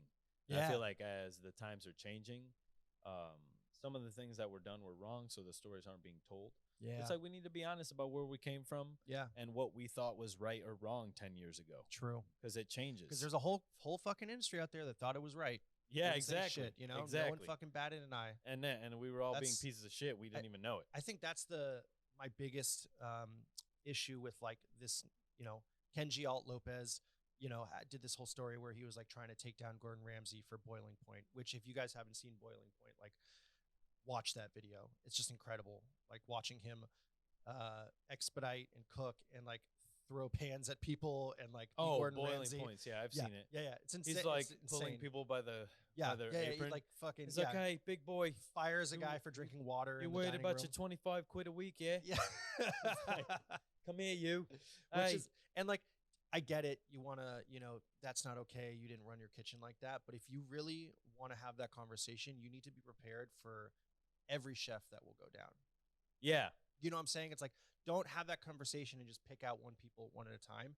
Have an open conversation with the industry. We stop behavior, and then we don't do that shit anymore, and we hold people accountable. Mm-hmm. But like picking one guy off at a time because there's video or you collect enough disgruntled employees or God forbid, like someone is open and honest enough and feels comfortable and safe sharing their story about what happened. Like, you can't just pick one person off at a time, because at the highest level in a lot of 3-star kitchens and in a lot of intense kitchens, that's the behavior that happened for a long amount of time. And there's people trying to change that and make it different, you know, because, you know, and that's my take on it. You know, I think it's like, we're going to have the conversation, you know. How do we keep the same amount of discipline and like make great cooks and chefs without that? Well, I think about this a lot too, because I personally have been the worst cook in a restaurant and the best cook in the restaurant. Same. I've been there. You know what I'm saying? Yeah. Like I've been on both sides. Like for me personally as a chef, I believe in coaching through accountability and compassion and like thinking, knowing that it's really important to hold people accountable. Yeah. Right? That's the most important thing. You know, when it's right, it's right. And when it's wrong, it's wrong. Everyone knows where that line is, right? There's no gray area. Right. You know, every little piece, Costa would always say, like, every little piece of this game, what the dishwasher does, what this person does, it's all important. It's all the same. It's all level 10 important. Right. One thing isn't any less important than the other, you know, Exactly. what the porter does. And I think that holding people accountable is really important. Intensity in a certain environment is important. Sometimes it brings out good behavior in certain people, right? Removing the emotion from that, I think, is the real removing emotion. Removing emotion. That's how we do it, Chef. We got to remove emotion. And understanding that, like, the majority of your career, you spent your life dealing with stress via pressure cooker, right? And you explode, you apologize, and you go back. Things are tense, right? I had a lot of struggles as a kid with like anger management, and you know, dealing with my emotions. You know, going to therapy and stuff like that. Get in trouble with, you know, drugs and alcohol. You know, the police and shit like that. And it really opened my eye to how to deal with stress, and especially with aggravated stress, like when you're angry. Yeah. And I think that that's such a lackluster skill in the majority of chefs I work for, understanding that, like, okay, this is what happens. Like, you are uncomfortable. You have held it in all day. You've seen the kid dropping the egg on the floor, made you mad, but you didn't say anything because you like feel bad when you yell, obviously. All those things lead up, and then service happens. Someone undercooks the quail, or like someone overcooks something, or whatever. I think people are human. These things happen, right? You explode and you freak out. That's a pattern. It happens every night at a lot of restaurants, you know? And I, you know, I'm not going to say I know how to fix that in people. I don't think anyone really knows how to fix that, but removing the emotionality from it, I think, is really important, but also at the same time, very hard, because people, it's like they come into the restaurant and they have your food. It's like you're cooking for them. You know, if you're the chef, that's all people ever remember. They don't know that the line cook. We would talk about this all the time. They don't know if the line cook, what the line cook's name was that fucked up the veal or whatever. Yeah, no, it's the guy whose name is on the door. You know, so that's obviously why, your stress and frustration is built into that. However, it's like, you know, the hardest part is controlling your emotions in that situation. You know, figuring out how to fix the problem, holding the person accountable, be like, look, this is unacceptable quality of work for this position. Okay. This is a warning. And, you know, maybe it's not something you're capable of doing, you know, all the same communication happens, but instead of like, you're a fucking piece of shit. Like I've never seen anyone cook so bad before. I don't understand why this is so hard for you. All that shit doesn't makes you feel shitty at the end of the night. Which are things that I've heard before. Yeah. And things I'm sure you've heard before. When someone whispers and you're like, you know, like, you're the worst cook I've ever seen in my life, right? Like, that to me was always worse than the yelling. Because yelling, it's just, you can kind of tune it out, you get numb to it. But when someone's like, I worked at trying to like mentally fuck you up. Yeah, like, I worked in a sandwich shop. You've never worked in a restaurant like that? I knew better than you. Yeah. Like all little shit like that, you know, way worse. But emotional torture, man. Which is like, what does that do? But then it becomes normal after a while, and then you sort of trick yourself into thinking we need this behavior in order to succeed. That's how the restaurants run. I need to lead with fear, which you know? I don't think is true. Because no, honestly, every cook I've ever worked with who grew up in that environment, right? They fucking add water to shit. They'll lie. They'll cover up mistakes. They'll be like, oh, this puree is made just today. so they don't get in trouble. Just so they get in trouble, which is like, that's not the good fucking food, you know? And honestly, like, if that puree isn't a green puree, no one fucking can tell that it was made yesterday and you bagged it. You don't need to fucking throw away a pint of your hard work for some shit they made literally yesterday that tastes exactly the same. Yeah. Just for the idea of like, that's manufacturing luxury. By manufacturing stress. I can see that. You know what I'm saying? Like, you have to manufacture the stress for people to value what they're doing there, right? So you do that by throwing shit away, right? I always joke that it's like, it's not what goes on the plate that's fine dining. It's what you throw away. It's what you don't put. Right. You know? Like, almost as a joke to, like, you know, when fucking homeboy from EMP is like, oh, it's just like the Miles Davis quote. It's not the quotes. It's not the notes you play. It's the ones you don't play. Yeah, it's not the mise en place you put on the plate. It's the mise en place you throw away at the end of the night. That's fine dining. You know? Yeah, it's like the fucking when you have to juice corn. Yeah, you know what I mean. It's like 6 cases because you wanted a pint of corn juice. You son of a bitch, like, motherfucker. That's literally like, what's a 30 count 6 cases? Like that's that many people that couldn't eat an ear of corn. Yeah, right. Because you wanted to make corn juice. You took corn away from that many people. Exactly. Yeah, the elotero is like gonna fucking he's got one less case to sell. And I'm probably gonna regret this, and I'll probably put corn juice on the menu at some point, and somebody will be like, "What the fuck is wrong with you?" I mean, corn juice. It's a great. Yeah, it's great. A great thing. Would make a great beurre monte for a corn pasta. Hey, I mean, hey, you know what, let me write that down. What do you got? I got a lot of ideas over here. Hey, come on, private chef. Yeah, exactly. So Gorbals happened, left, great situation. Shout out to Alon Hall. Yeah, I still to this day will hit him up with questions or ask him shit like that. That's great. That's a true mentor. Yeah, you can call him. I don't know if I'd go as far like. We're not super close, but as a resource, if I ever Instagram message him, he always responds. Maybe it's important because there's a lot of chefs that don't. Oh, for sure. And maybe in my head, he does that with everyone. And I'm just thinking, oh, it's because I work there. Maybe he's just a super nice guy. I don't know. I like to believe it's because I work there, and that's why. It's definitely because you work. Yeah. And I think that chefs owe you that courtesy. Oh, for sure. Like when you go there and spend a good amount of time with someone and like. Put your all into something. I truly believe that chef is almost like indebted to you for the rest of your life. Like they should be there for you. Yeah, it's like Dragonheart. You know? like don't if you don't want to go down, they go down. Exactly. If you don't want to make a lifelong commitment to being a mentor to someone, don't be a fucking chef. Yeah. Like at the end of the day. Yeah. And I get it. You can't help everyone, but just the fact that like there's a lot of chefs out there who have cooks, chefs that work for them before. Yeah. A phone call to them out of nowhere means so much. Yeah. And there's a lot of chefs that don't talk to their previous people that worked for them because of emotional shit that went down. Yeah. But mad at you for leaving. Yeah, it's like just call them back. Call them and talk to them. And I well, some of those chefs, it's hard to develop that relationship with. They're just hard to talk to. Yeah. Some people are just like that, so I went to CIA. That was great. I was there for 9 months. Really great experience being in Napa Valley, just extreme level 10 exposure of everything.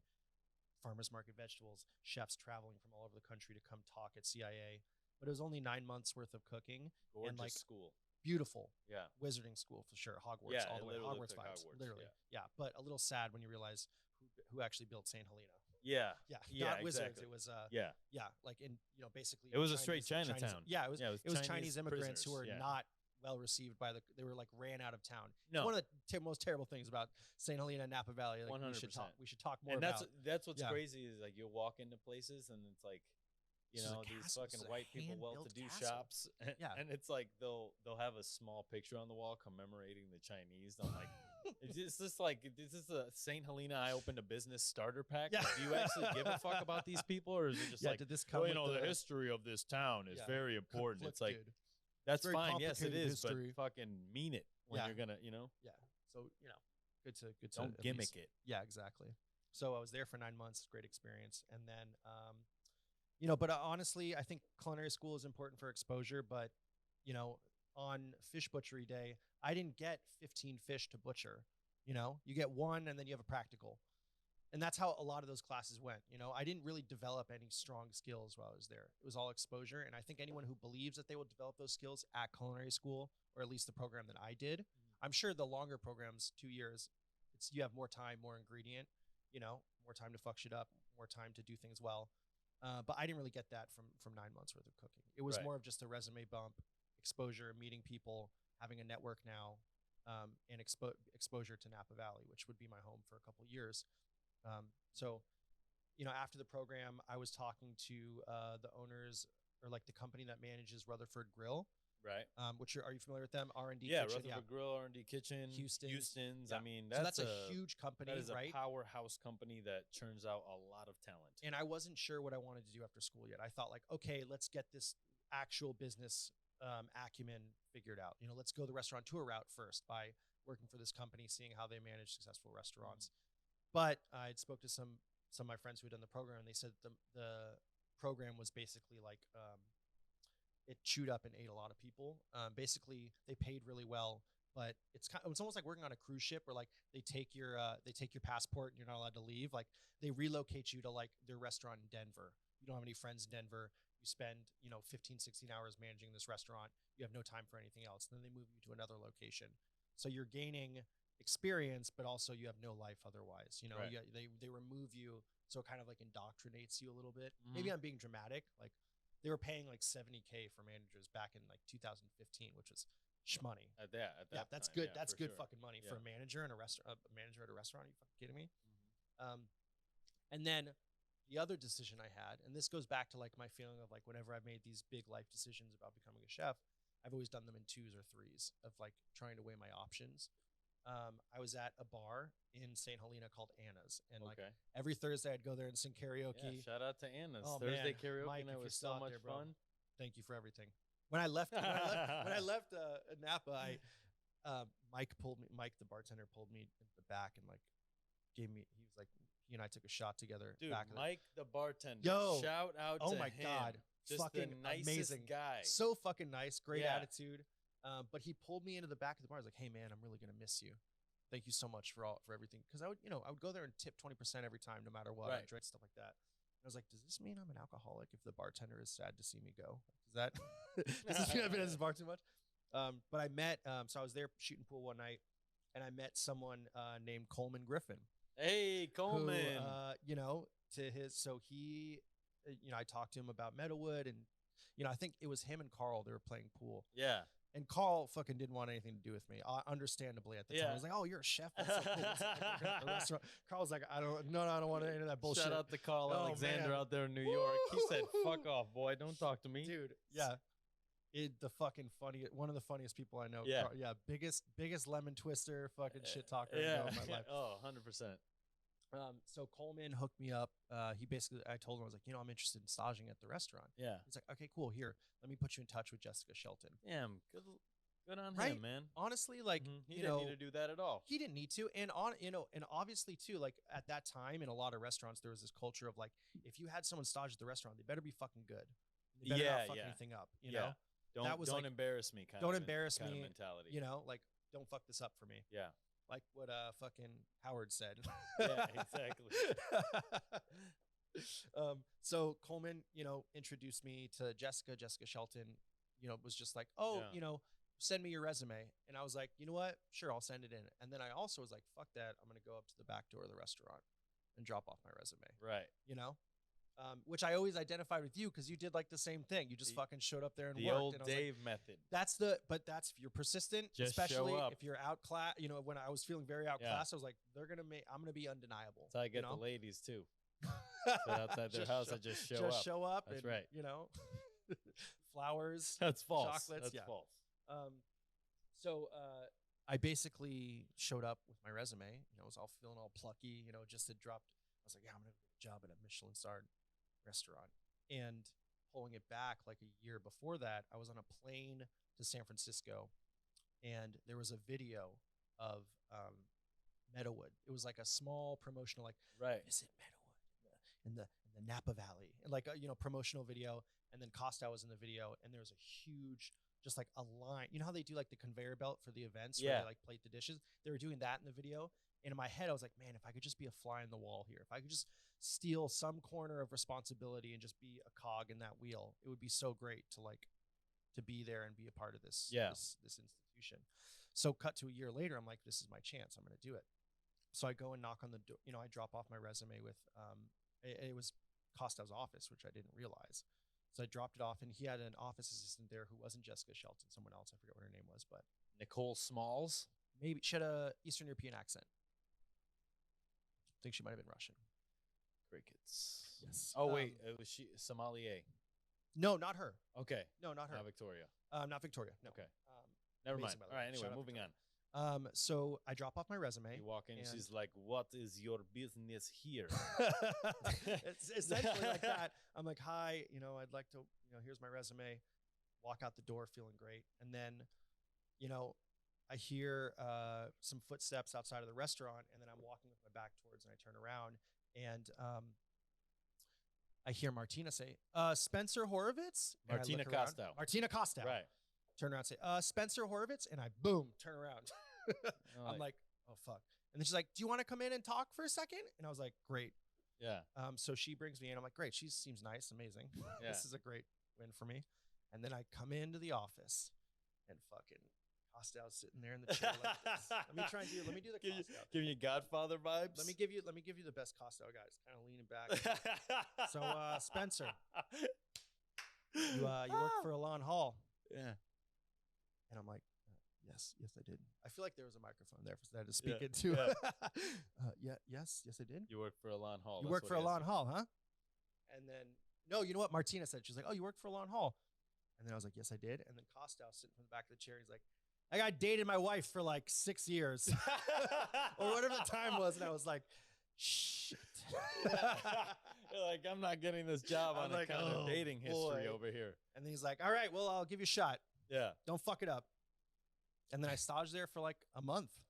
I remember, and I was so fucking stressed out because like I was hanging like little note cards with personal aspirations on my wall, like pressure makes diamonds, and because I fucking knew I was in over my head. Like I was like, I basically talked my way into this position. Yeah, you did, just man. on fucking on. That, I will say, vibes man, alone. you came in, you staged for. Do you remember like any of that? 3 days. Yeah, straight. Yeah, straight. And not only did you do that, you started at 6 a.m. with the morning crew, and then finished with us at night. Oh, that's right. That's on what Deep you Clean did. too. Yeah, We you got out there like 11:30. you worked doubles, and that Saturday, for like 3 days straight. You left it. You were undeniable. Yeah. You worked so hard that they were like, we have to give this guy a job because we can't sleep at night if we don't, because he's worked so hard for us. So it was shout out to crazy. you, man. You're one of the greatest stagiaires I've ever seen. Shut up. Yeah, man. No way. For sure. Thank you. That means so much. Man. Honestly, there's a lot of people that can't walk into those situations, make the best out of how they're being treated, let's be honest, and fucking plow ahead and get a position with the Yankees. I mean, it was. That's what it felt like to me. What I eventually realized was that like this is like a pickup game. You know, this is like, you know, you're shooting basketball and then like Steph Curry comes up and he's like, hey man, you want to play with us? Yeah. But every single game is the championship game. Exactly. Every day is game 7. It's game 7. That's right. You know, so it was one of the hardest and most rewarding experiences of my life. Working in that kitchen, working in the morning with Eloy and who was the guy who broke his back? And Horacio. Him and fucking Eloy in the morning were like fucking machines. It was so it was crazy. Get so much stuff done. Eloy would like run around the kitchen. They would run around, jog, like literally jog, and like he would send me to like be on break, and he would like eat a little power bar and like keep peeling asparagus like through his break. And it was just so honestly, like I don't really. He was one of the best cooks I've ever worked with. Amazing. Yeah, so insane. Really good.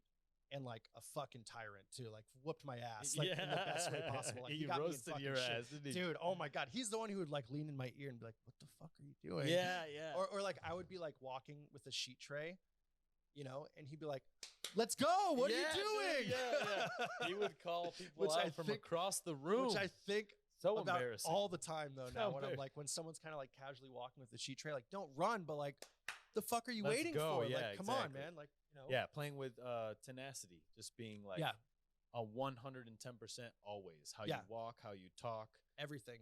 Honestly, he would tell me to like what to, you know, how to stand. Like, He told me there's this one time we were folding towels, and like we would fold all the towels in the morning, and like we would listen to Manu Chao and shit like that, like all this dope music in the morning, because the bakery team would be there. Get there like 5 o'clock in the morning. Doing croissants. Yeah. Oh my god, that smell still to this day. Shout out to Lupe, best croissants out there. Meadowood. So we'd be folding towels, and I liked this one long towel that somehow got mixed in. So I had it on my little sign. He's like, "Why do you want that towel?" And I was like, "What do you mean?" He's like, why do you want to stand out? Why do you want to be different? You know, with this towel thing." And I was like, and that's when it kind of clicked. I was like, "Oh, that's what it takes here." You know, I was like, you have to work really hard, but no one's really supposed to stand out too much as an individual. Yeah, it's a team effort. You know, and it's like that. You don't outshine your mates. You bring them with you. No, you're not trying to be like that. And it was just a really crazy experience working as the AM Colmy there, because it's like you're in a cold room for 5 or 6 hours. Yeah, you're in a little refrigerator. In a little like picking herbs and like staying focused through all that, and like you have to be. I remember fucking charcoal day. That was the worst. Fridays. Dude. Oh my god. when charcoal would come in and they bring it in on like a flat an entire pallet. And there was no, I would always like, why can't we use a fucking dolly? But for some reason we were like, no one was allowed to like use a dolly. Oh yeah. Meadowood has, they were very territorial about their equipment. So like, and I would see them in the load and be like, bro, can we just use one of these? And we would have to like, you and me would put like literal trash bags on over our chef coats. Yes, right. And then carry these like 25 pounds of charcoal, like run like 2 blocks to throw them into the shed. We're literally like running with these suits on. It felt like boot camp or some shit. It was, and then you would just like go right back to your prep. Yeah. And I would be fucking exhausted. Yeah. And that was the pace there, you know. It was really, really we were always running. Yeah, always running. Yeah. Don't walk. Yeah. We were like ducks. Yeah. It was insane. Elegant on top, running on the bottom, baby. That's how we do it. But I remember those days like just so formatively because I knew, and like full disclosure, like my ADD is pretty bad, you know, like it's always been, when I was going to school, I was taking medication. I've never done well in school. I had to get my GED because I just dropped out of high school. It's just being in classrooms was so difficult to like stay focused, not call out of turn, like be organized. And I think a part of why I like cooking is that it gives me that structure in my life in a way that I was never able to give myself. Yeah. You know? And, but being in Meadowood, it really put a magnifying glass on that for me of like, wow, there's this thing going on in my life that's getting in the way. And it really came to a point where like it became challenging to work there because I didn't know how to organize myself. And it got really difficult. You know, I was doing great as AM Commis because there wasn't like a lot of all of the organization and time management was external, right? Yeah. There was a list. I did great off of a list, right? Eloy, and there was a point when Horacio injured his back, so it was just me and Eloy, and we were fucking crushing it in the morning. Yeah, you like, guys it was were. Just me and him. Yeah, you guys were doing like 5 people's. There's normally like 5 stages there, and it was just me. That's why you got Eloy. moved up to dinner. Yeah, because I was just like, they're like, man, this guy's crushed. He's fucking bring him it. up. Yeah, bring him up. So I was the bullpen. Tableside. Yeah. Oh my God. Working next to, I would prep right in front of Costow. Yeah. Which was real fucking stressful. Oh, you know? Because like I have like baby deer ankles. I'm all wobbly. I'm fucking like, you know, like it's all over the place. It's a mess. And then like, you know, so Costa would work right in front of me, and I did the tableside commis position, which was like, you would run food half of service. You would prep half of service and like run food half of service. So you had to like be clean and presentable and not fidgety and like weird at the tables, which don't be weird, you know, a little hard to be weird or to not be weird, you know, like I'm like real level 10 focus and anxiety and like at nervous energy. And to do that at a table, you're like, excuse me. Yeah. Of a dish you really don't know anything about. No idea. And I'm just like, what is in this? What? It's lamb from Emmy's Ranch. Emily's Ranch. Amy Ranch. Yeah, right. Shout out to Martin and Amy. Yeah. Out there in Dixon, amazing California. Lamb, amazing lamb. Ever. Shout out. So I worked tableside commis, and then I kind of like moved to like the pastry too. And I can remember everyone that worked in that kitchen. Dalton worked in that Dalton Thomas, Richard Wang, Carl. What's Carl's last name? Carl Alexander. Carl Alexander. Yeah. He came from EMP early days. He worked with James Kent. So Carl like, Alexander, talented. So worked all these. Everyone had worked all these restaurants. Dalton too. He worked at he was the pastry Inderwolf, chef, right? Yeah, he worked at Inderwolf. He was the pastry chef at Ansu in China, the opening pastry chef. Yeah, like just really, people who are like so incredibly talented. Yeah. So it's I highly recommend Miles, who's like the executive chef of child Ansu. prodigy of he's of Canada. Is, man. He's one of the most talented people, just raw talent, like of just like because he did that program in Spain where he worked all over. He can do anything, man. Yeah, it's crazy. He can honestly do anything. So just being around people, it was such a great learning environment. Being around people who are so much more talented than I was, you know. But it was getting to the point where like my own struggles with like ADD and like learning disorder stuff started to get in the way a little bit because I had to self-organize, which I was never really good at, you know. And I was taking medication at the time, and the medication wasn't really helping. It was just making everything in my circle was like level 10 important. I didn't know how to say like, okay, I can do this project later. Let me do this first. I just didn't know how. I was still like developing that skill set, you know. It's really, really, really challenging. And, you know, God bless Chef Cat and fucking John, because they really fucking believed in me. And like I told myself, like, I'm going to work here for as long as I can until I can't work. Yeah, for it Chef anymore, John and Kat definitely.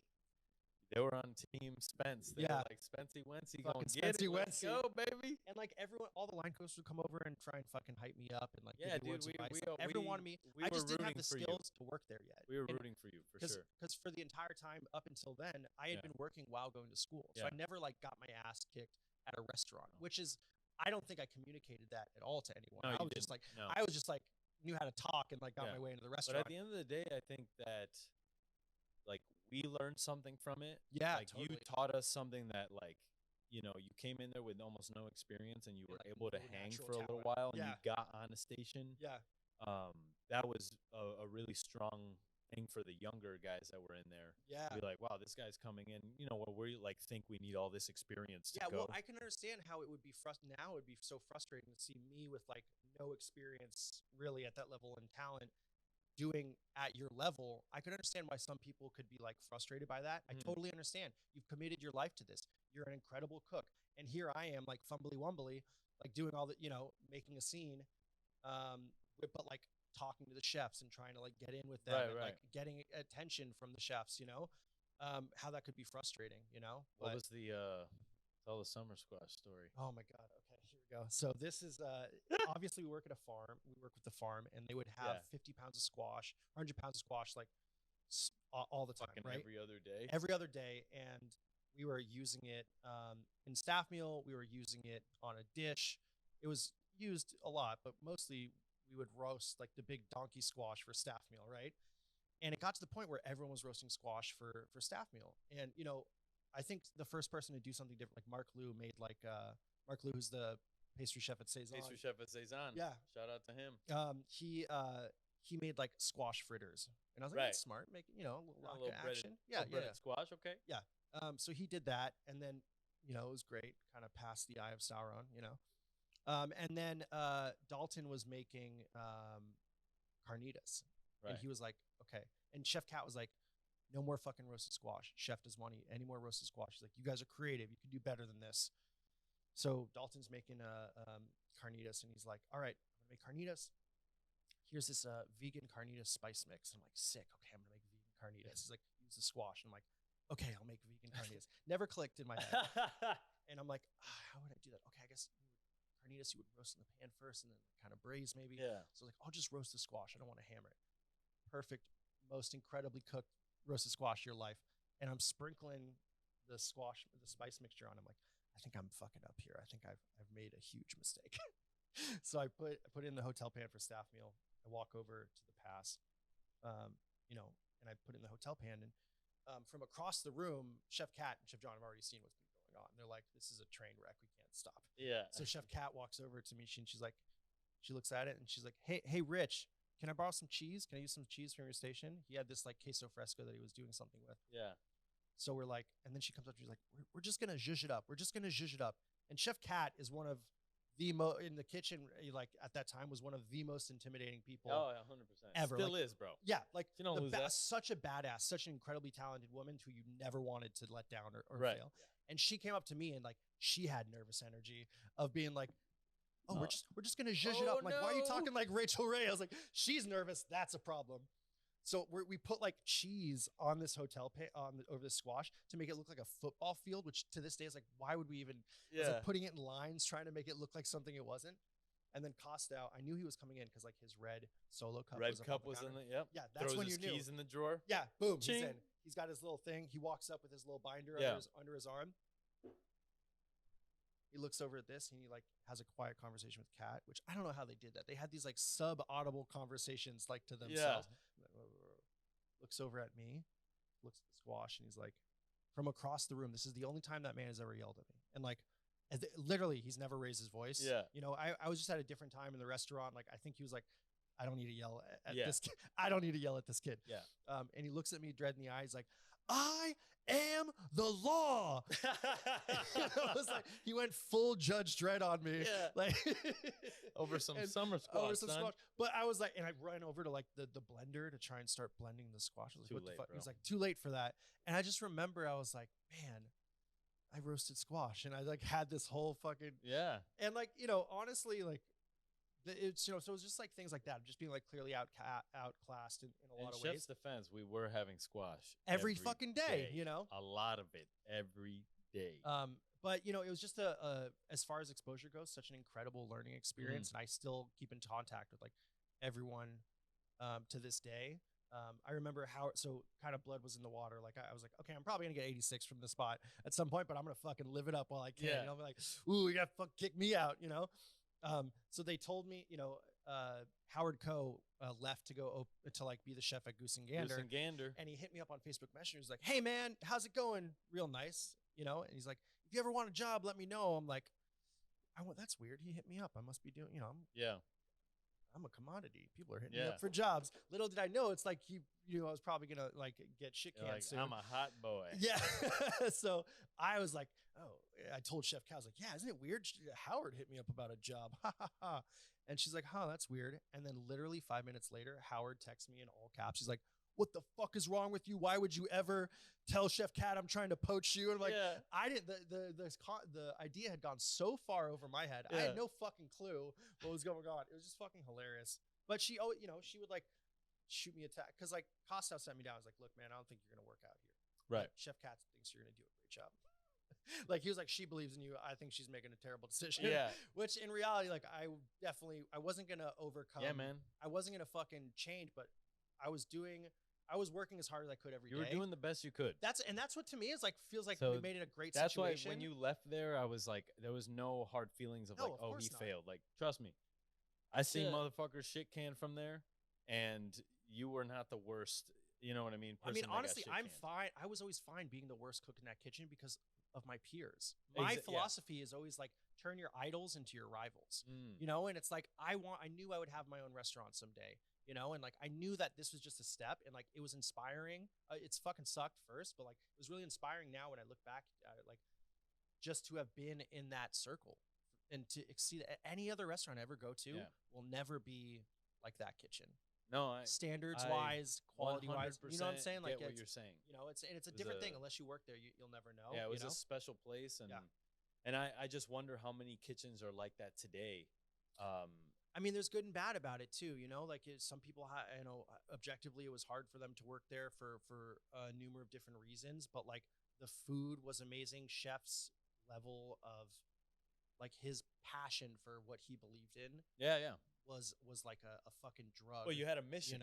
You had a fucking mission. You had a mission. It was like Voltron every day, like. And everybody, there was like a whole planning team that was planning the mission. And it's very hard to be in that environment if you don't buy into it. Right. You have to buy into it. You got to drink the Kool-Aid. Unfortunately, So you got to jump in.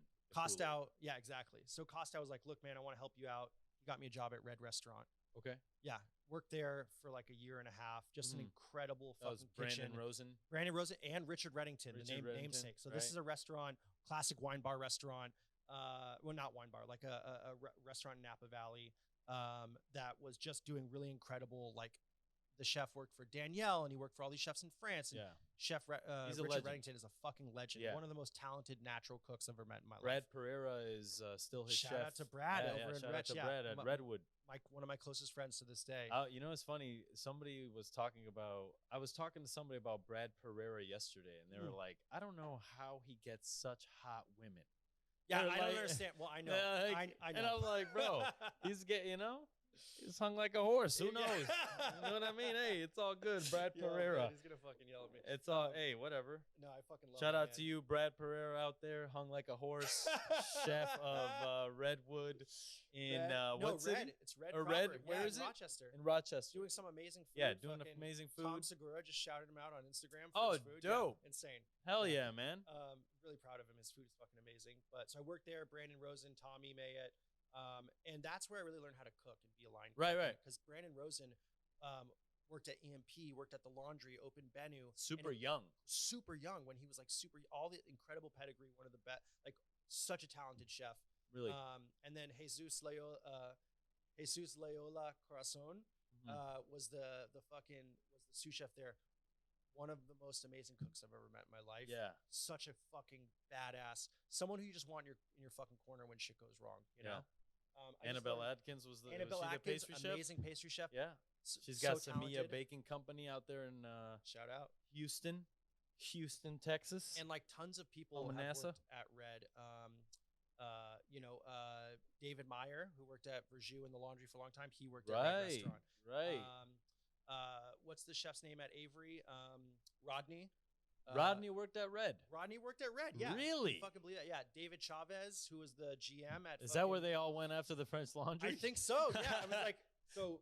I had a great experience working there. Just really learned how to be a cook. And Reddington at that point was he was a yeller. You know, there would be jokes like you could hear him outside the dining room. Oh, 100%. But it was always the way the way a dog barks. Yeah. And that it's just like loud noise, and it really trained me to respond under pressure. Yeah. I think because now when the bullets were flying and you just stayed cooking. Yeah. You know, disciplined. Like, he would do this thing where he'd come up behind you and go, "Yeah," like when you're reaching for something in dry storage. And when I finally left the kitchen, it would get to the point where he'd try and spook me and it wouldn't happen. Yeah. But then like a plate would drop in the kitchen and people would just keep cooking, or like no one got spooked. And I think that was his way of responding to stress and somehow training people to respond to his style of like coaching. Because if you clam up when he's yelling at you, you couldn't cook. You wouldn't be able to function. So he needed people to know how to function when he was yelling. It's like Tiger Woods when he's training and his dad's like playing cymbals behind his head. Exactly like that. It was like just, you know, I think that like at the end of the day, maybe if he was just like open and honest about that, it would have been better. But like I still have this skill of like being unfazed by like working through adversity, you know? Yeah. And it was really where I kind of like was able to work through a lot of my struggles with like ADD, like impulse control, understanding how to organize myself a lot better, and just doing that in a fast-paced environment where it was like it wasn't life or death every night, you know? Like exactly. At Meadowood, it was much easier to learn. Because I, different learning styles. Yeah. Like it's just that environment in the kitchen. And Meadowood was a finishing school for sure. Yeah. And I honestly, like you got your doctorate there. I benefited by being there and being, and seeing that and being a fly on the wall there. So Red was incredible. And it was you were in high school and you were going to college for a semester. Exactly. Yeah. I was and you're like, fucking, I get to drink beer with the big boys. Hauser, yeah, exactly. I had worked at Red for a long time through a really pivotal point in that kitchen. And there was a time to either become a sous chef there or move to the city.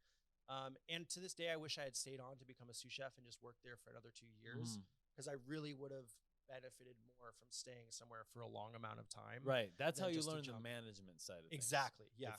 If you, from what I find, the cooks and chefs who move around every year, they learn more how to cook. Yeah, they learn totally. different styles, whatever. Harder time to manage because they haven't been at the spaces enough time to like establish themselves as a credible manager, leader. Yeah, And totally. that takes a long time.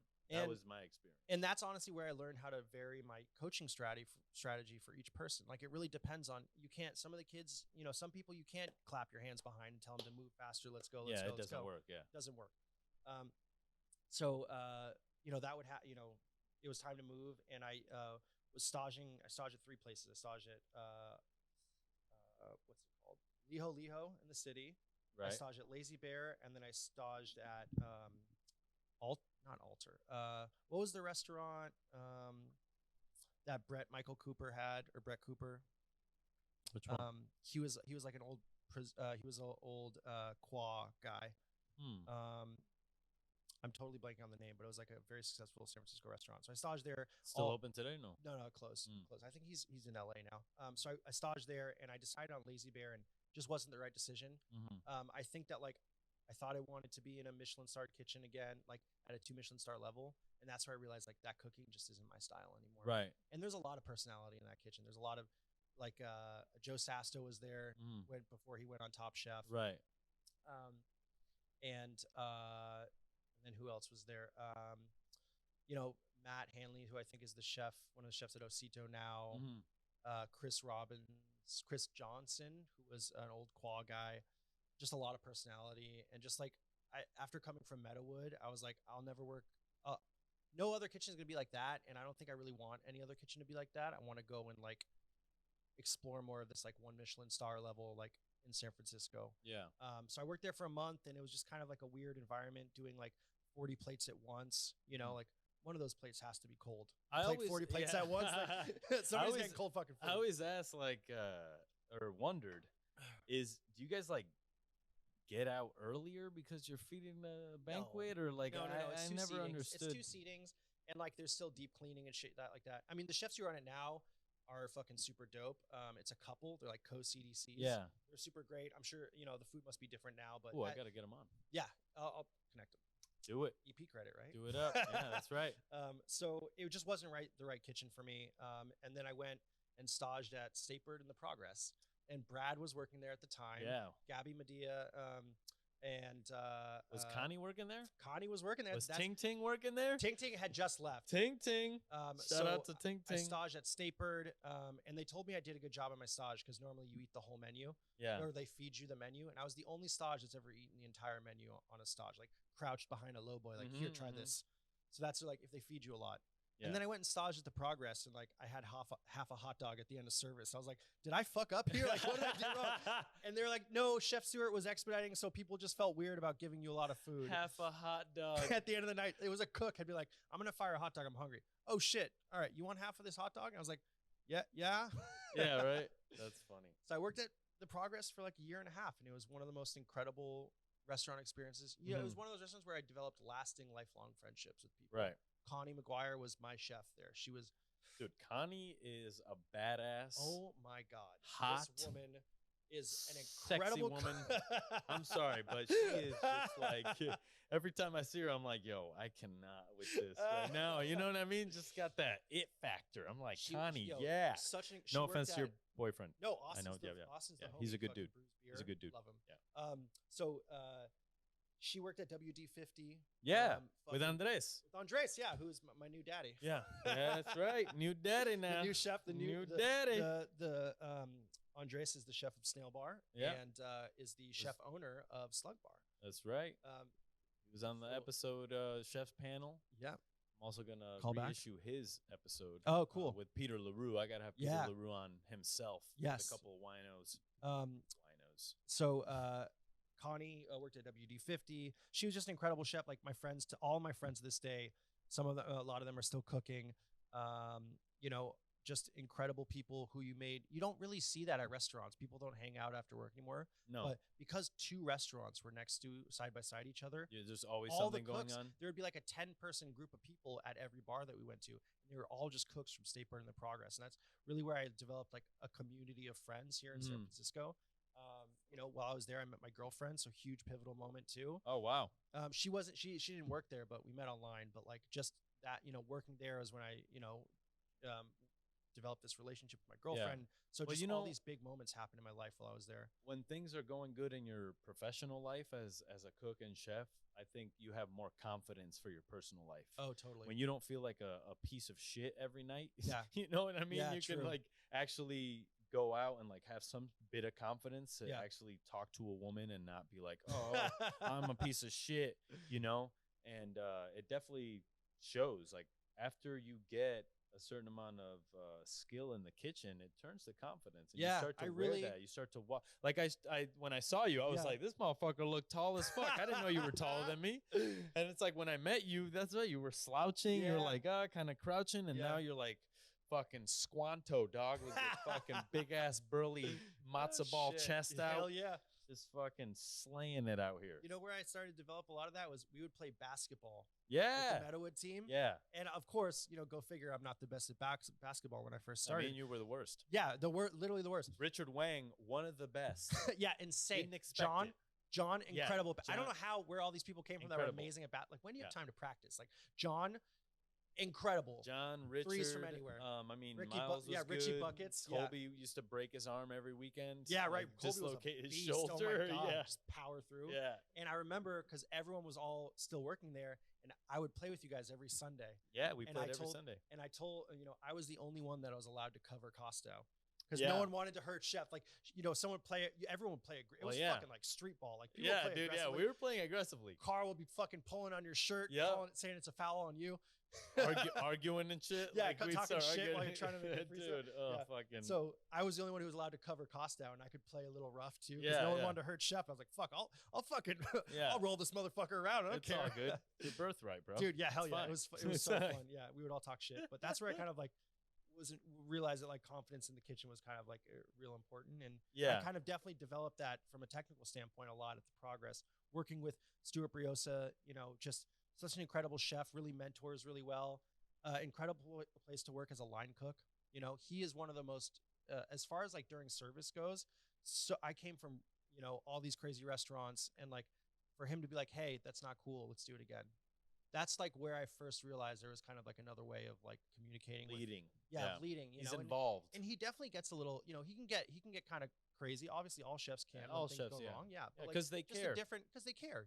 Honestly, I'd rather that than have somebody that looks at you doing the wrong thing and doesn't tell you any different, and just lets you fail. No, that's like And hold it's people like, accountable, but hold them, do it without emotion. Exactly. So he, learned so much about cooking from him, and just his philosophy about food.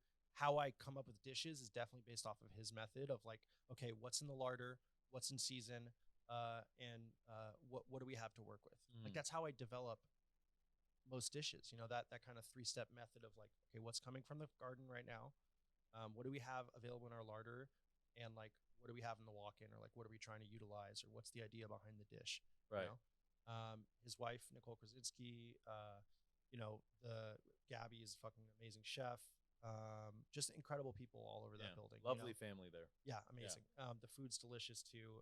So just cooking that way, because everyone thinks like, what is California food? And I'll joke and say that like, oh yeah, it's like French food plus avocado and soy sauce. Yeah. Exactly. Yeah. And like to some extent, so just being there was a great environment. And then I was kind of like getting to the point where I'd worked through the whole line, and it was either, people are treated so well there that they never leave. So it's really hard to get a sous chef position there. To that kind of restaurant, which is like, that's I know amazing. Cooks who have cooked there for 3 years as cooks. That doesn't happen anymore. At that level, it doesn't happen. So it's just a testament. But it was like, it would mean like not waiting around, but like kind of pushing myself. The management positions don't open up as much. As much, and I wanted to continue growing. So my friend Tommy was the AM sous chef at Al's place, and told me that there was an open position there. So I went and staged and took the job, and it was just a really intense learning experience at first, working with Aaron London. I think that like he was very upfront that he's like, look, I have ADD too, and like he has like brain fucked ADD out of his mind. Like he's so organized, but if you try to have a conversation with him, he can be very extremely spacey and jump around. But he fucking taught me a lot about controlling that and managing my own ADD, and how he's turned like a debilitating like learning disorder into like an incredible skill for him, So that I think I learned that there, but it was also a very challenging time because at the time he was opening up another restaurant, right? So he wasn't there a lot. And the chef that was there was just having some struggles with substance abuse and stuff like that. Yeah. And, like really challenging environment to be, to try and do my job really well, where the professionalism was so high, and this guy's like, drinking on the job and doing drugs on the job, and like not wanting to feel like a fucking snitch, or like, and like, but still wanting to be like, hey, I sacrifice a lot by working in this restaurant, and it really hurts my feelings and makes me feel like I'm wasting my time if people aren't professional around me. Exactly. It's like, why am I missing birthdays so you guys can fuck around, So that was challenging, and so they had to get rid of that guy.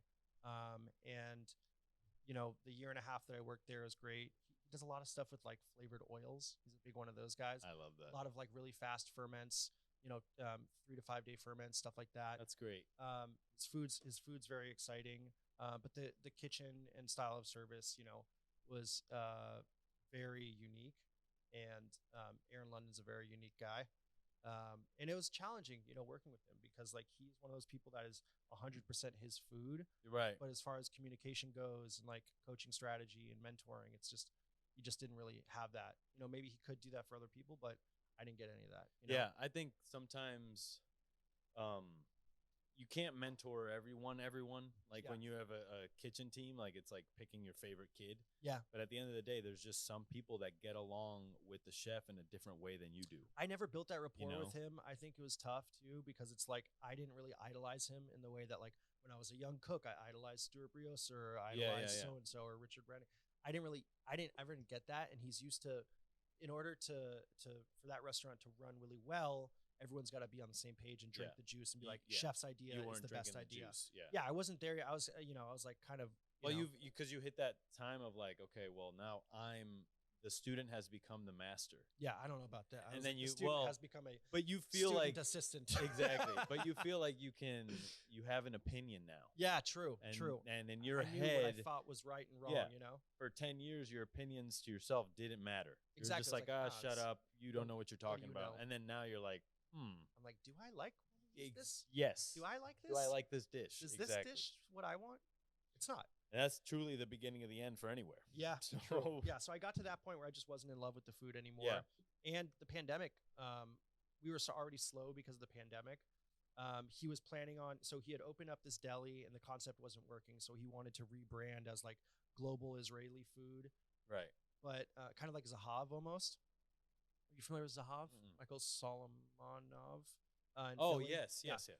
Amazing restaurant. Right. Really great food. And I, because I grew up eating, we would go to like kebab spots. We go and get pita and we'd have hummus and stuff like that. As a kid, it was because I grew up, all my friends.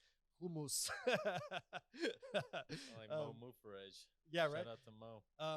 And so we would go to these places with all my friends who were like, I had Persian Jews, friends who were Persian Jewish, friends who were Israeli, friends who were, just a huge melting pot. So I really understand like what it meant to cook Israeli food. Because Israeli food is a cuisine of like, and Palestinian food. Well, Palestinian food is much more localized, but Israel as a nation has a lot of people that have emigrated there right after World War II and after the Holocaust and stuff like that. So that food is much more of a mixing pot. So I was like, this seems fun. I can play with all these different ingredients and flavors and stuff like that.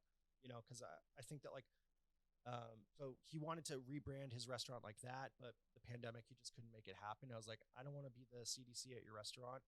So I think it's time for me to go.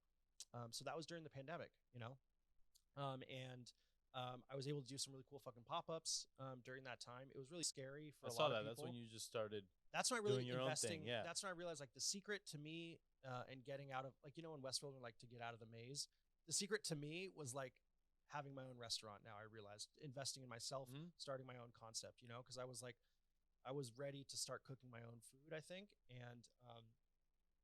And it was just a moment of like realization for me. So I was doing some pop-ups with the folks from Elda, which is like right near my house. It was originally on 16th and Guerrero, which is an incredible bar. The owners, Eric and Alvaro, both like OG industry vets. Eric's like an OG Quince person. Alvaro's just like an incredible hospitality professional, like people I still consider mentors to this day. So I did some pop-ups with them, and I was doing, it was right around the time when like the whole Bon Appetit thing was happening. And like, I had always been like, well, I grew up eating Chinese food, as a kid. We would go to dim sum restaurants, and then I grew up eating Israeli food. And like, I really didn't understand what it means to me to cook my own food, because I mean, like your background, obviously you grew up eating a lot of Puerto Rican food, right? But I grew up eating Jewish food, but it wasn't like the only thing I ate a lot too, and it's like, is it fair for me to like cook these other foods? And I think, it took me a long time to like get out of that. Like, you can't cook this type of food or you can't cook that type of food. It's that old judging chef that becomes a part of you because you come from that school of people are like, oh, don't do that. That's wrong. Yeah. And I think that like, remember when fusion started to happen? Yeah. Not like it started happening it was happening years ago, but when it became a thing, a lot of chefs from my cloth were like, don't do fusion food. Yeah. It's not gonna be good. Yeah. And nowadays it's like that's what you see everywhere. Well, that's what, and we don't even call it fusion anymore. Yeah, it's just American, like California, just American food. Yeah. That's it. Yeah, a lot of that was coming up for me, and I was really struggling with it because, like, I could just cook Israeli food, but I'm not Israeli. I could just cook Jewish food, but like I would eat this like on Passover, and then I'd eat lox for breakfast sometimes. But it wasn't the only thing I ate. It's like, what do I want to cook? And does that need to be like, do I need to be that chef, the chef that cooks Asian food, or the chef that cooks Northwestern Chinese food, or and I was becoming more and more interested. You're gonna open an ode to Japan restaurant? Yeah, like all your peers, or what? Yeah, right. No. Like that's not even. Yeah. Single like all thread, the chefs, baby.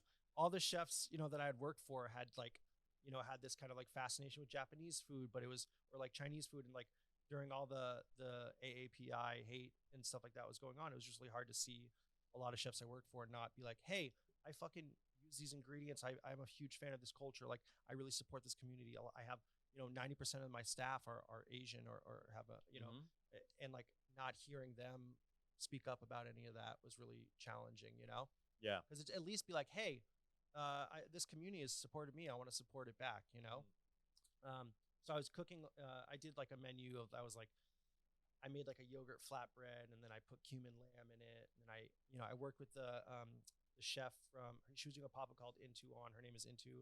She has a restaurant in Oakland called Joe's, really amazing Thai food. But I was working with her on this, like trying to do like a traditional Thai style sausage, like red curry in it.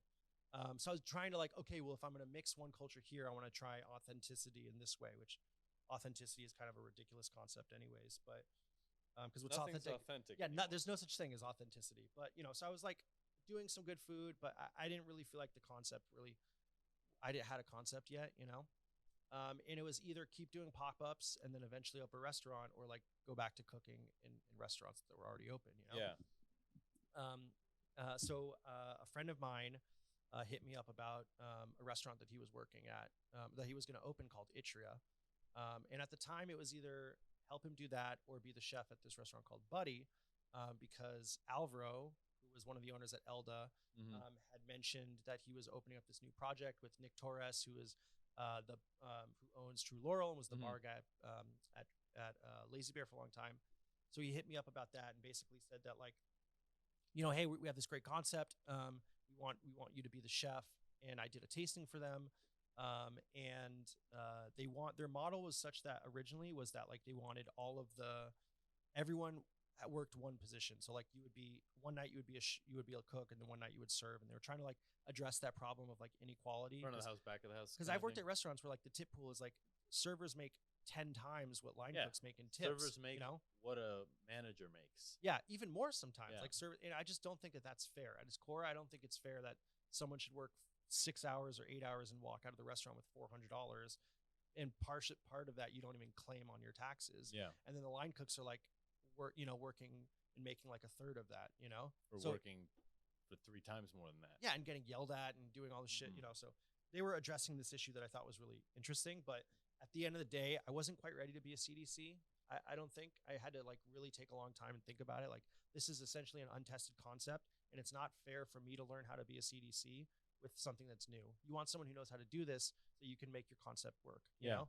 And I think they're now just I don't know if they're still doing that model or not.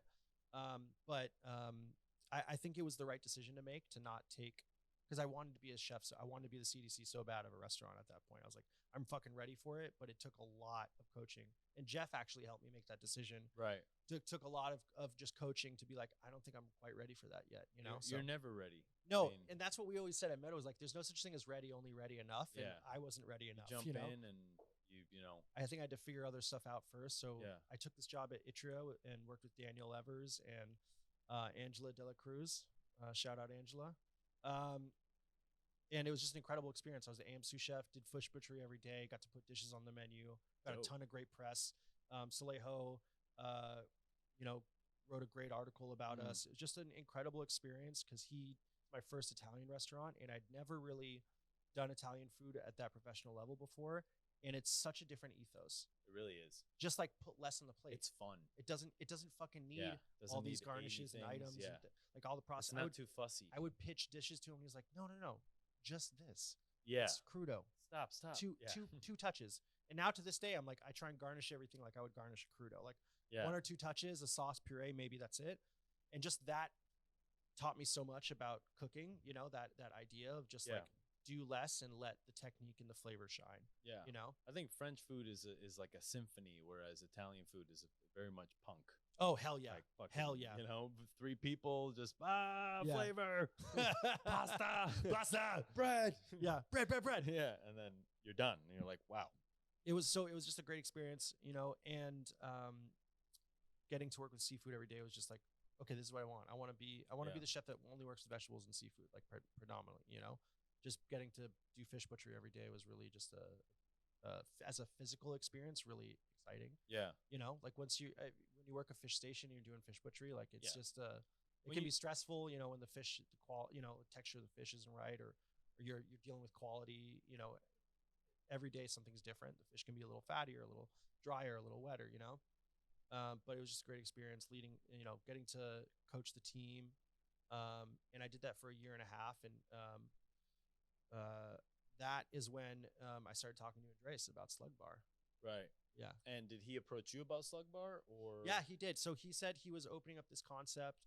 He might be opening up this concept. And I met Andres through Connie. Right. Connie and David Yoshimura at Nicest, who are my friends. And like I would, they would like talked about going to Snail Bar, and I was like, oh, I can go, because anytime I go and I know someone there, I always like to talk to Chef, be like, hey, what's up? Like, just wanted to say the food was amazing. Like, so and so recommended I come here. So Andres, I went and ate there, and then Jeff Davis did a pop up there, and I hung out with him at the end of the night at the end of the pop up. You know, we were just drinking wine, celebrating, and Andres and I got to talking, and we had like a conversation about like food and something random. I didn't really think too much about it. You know, we just had a good conversation, right, at this like after party essentially for Jeff's pop up. And then a couple weeks later, he gives me a call and he's like, hey man, I want you to be, I have this great opportunity. And usually when a chef hits you up about something like that as a cook, you're like, okay, you're going out of town. You need someone to work. You need someone to cover shift for 3 days. It's going to be cold, hard cash, baby. Yeah. So I'm like, all right, let me hear your pitch. What are you going to pay per hour? And he's like, I want you to be the chef at Slug. And I was like, excuse me?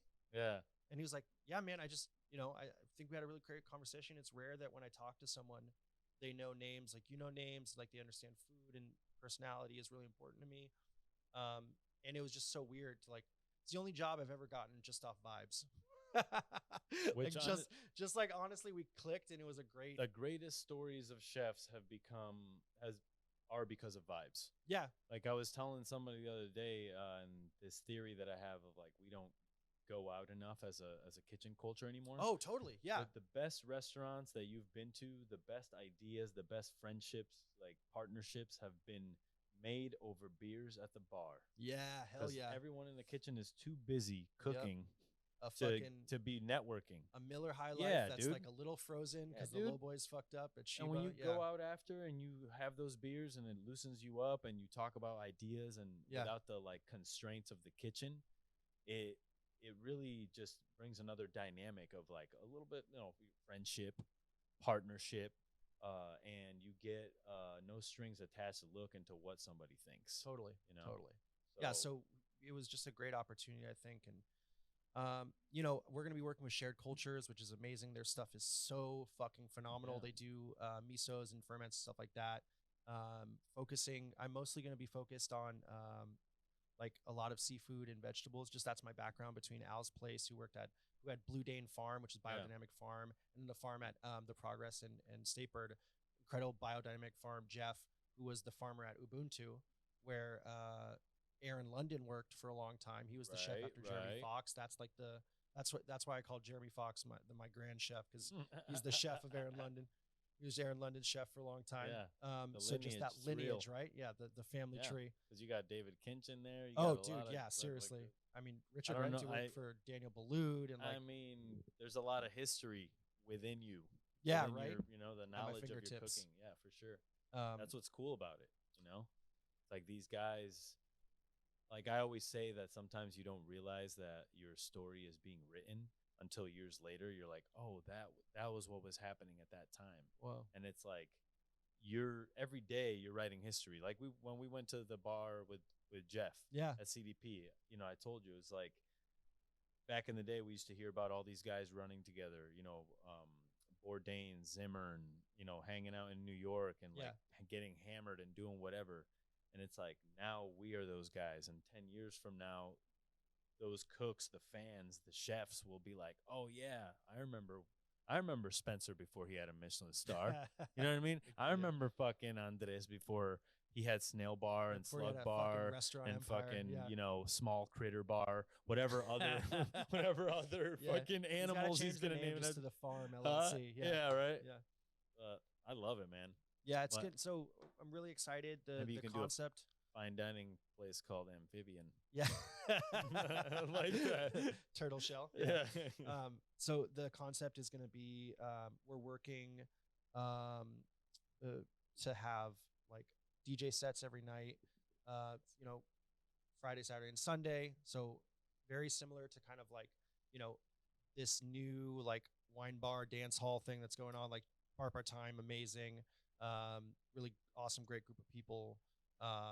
So Andres wants to have a DJ booth. Yeah, and that's what I saw when I went to Paris. Yeah, just like right. Wine so it's bars like and DJ what's booths. new to us. Like, what's new to us here is the thing that's been going on like that. Like I think you call it Cave à Manger, which is like this combination. Bergier did this too. Combination wine bar, restaurant, wine shop. Yeah. So like that's kind of like the central theme for Snail Bar and for us as well. Yeah. But we're also going to have a DJ set. So the food is going to be very small, fun, casual. Amazing. And it's going to be, and then at, 9 o'clock or whatever, people are going to start dancing. We're drinking more wine. Turn up. A little less food. And so I'm excited for that.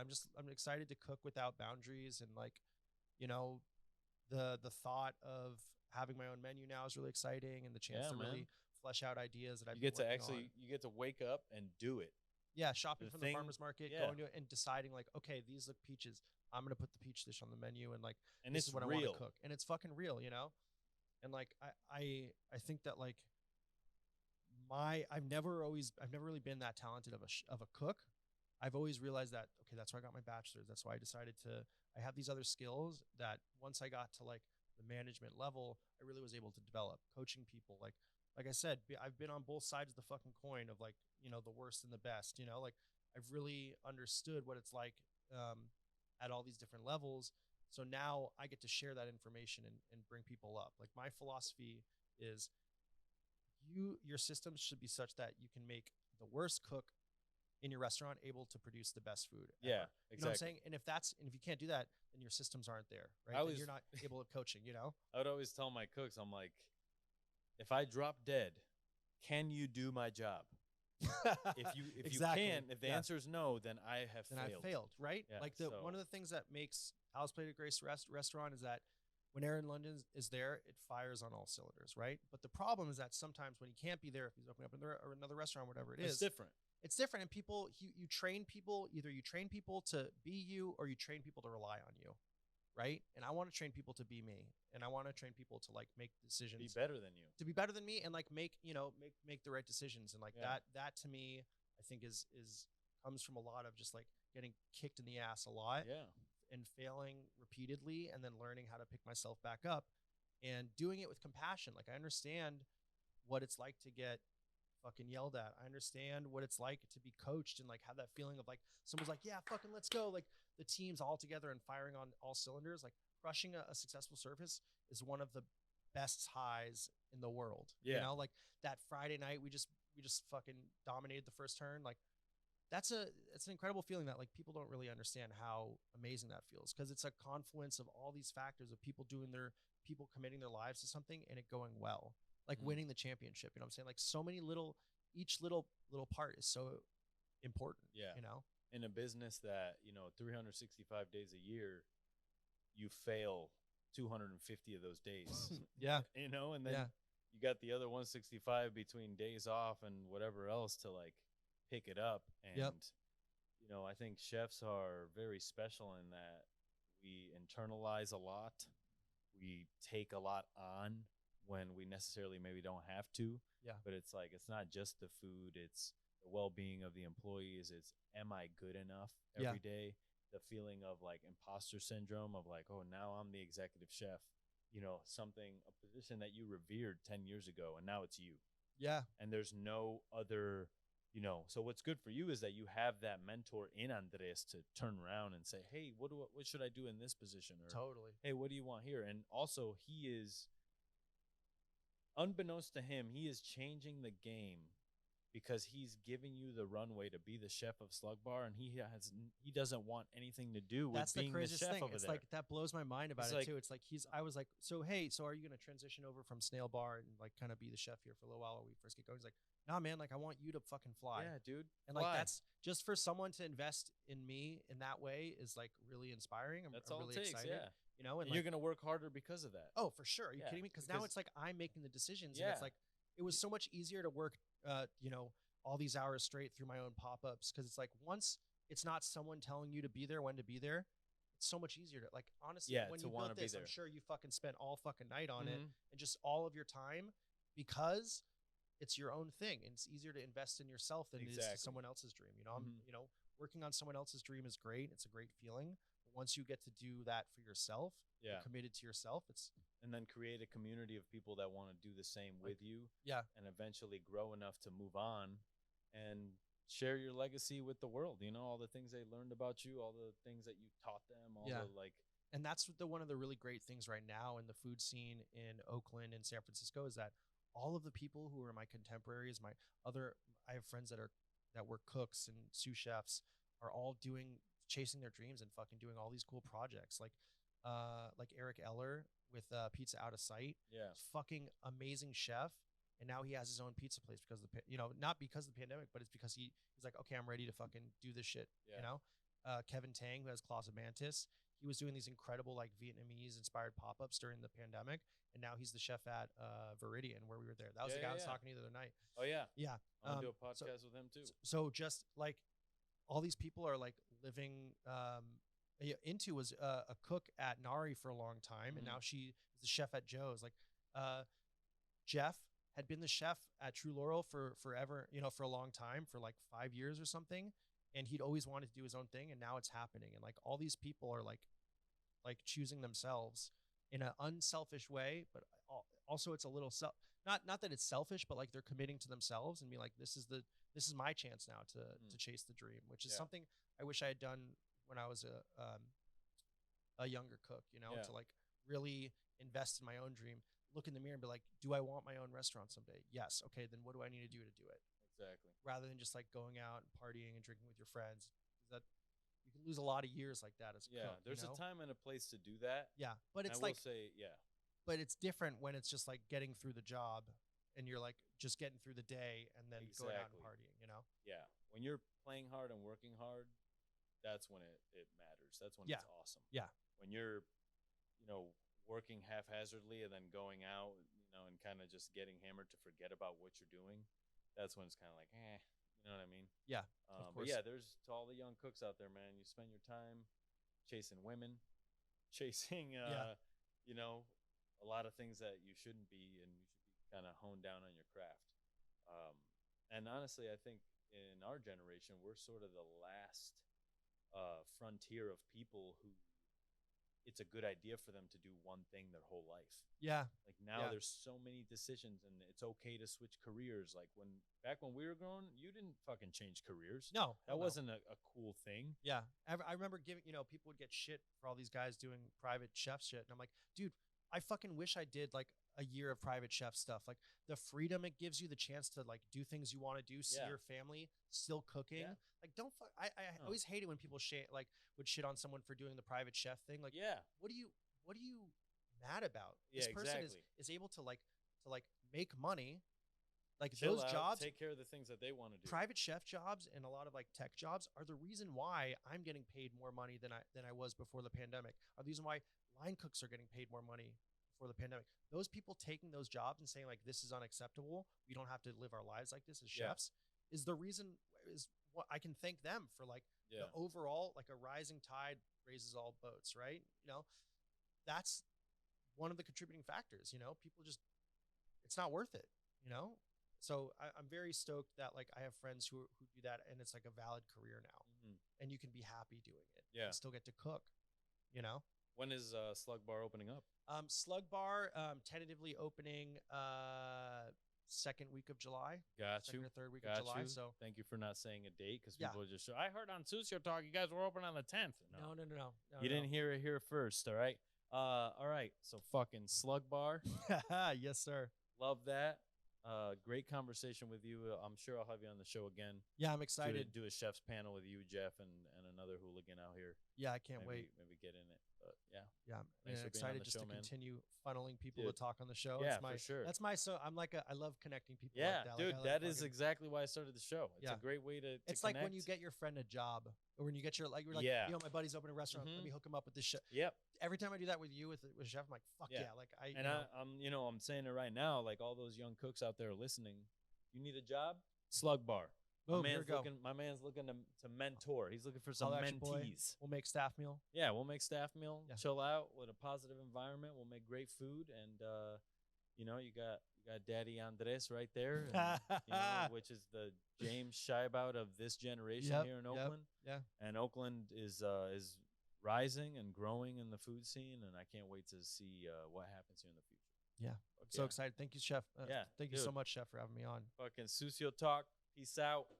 See you guys later. Spencer Horovitz. That's it. That was great, man. Yeah, man. I feel like I talked a lot, but that's fine. It's all good. That was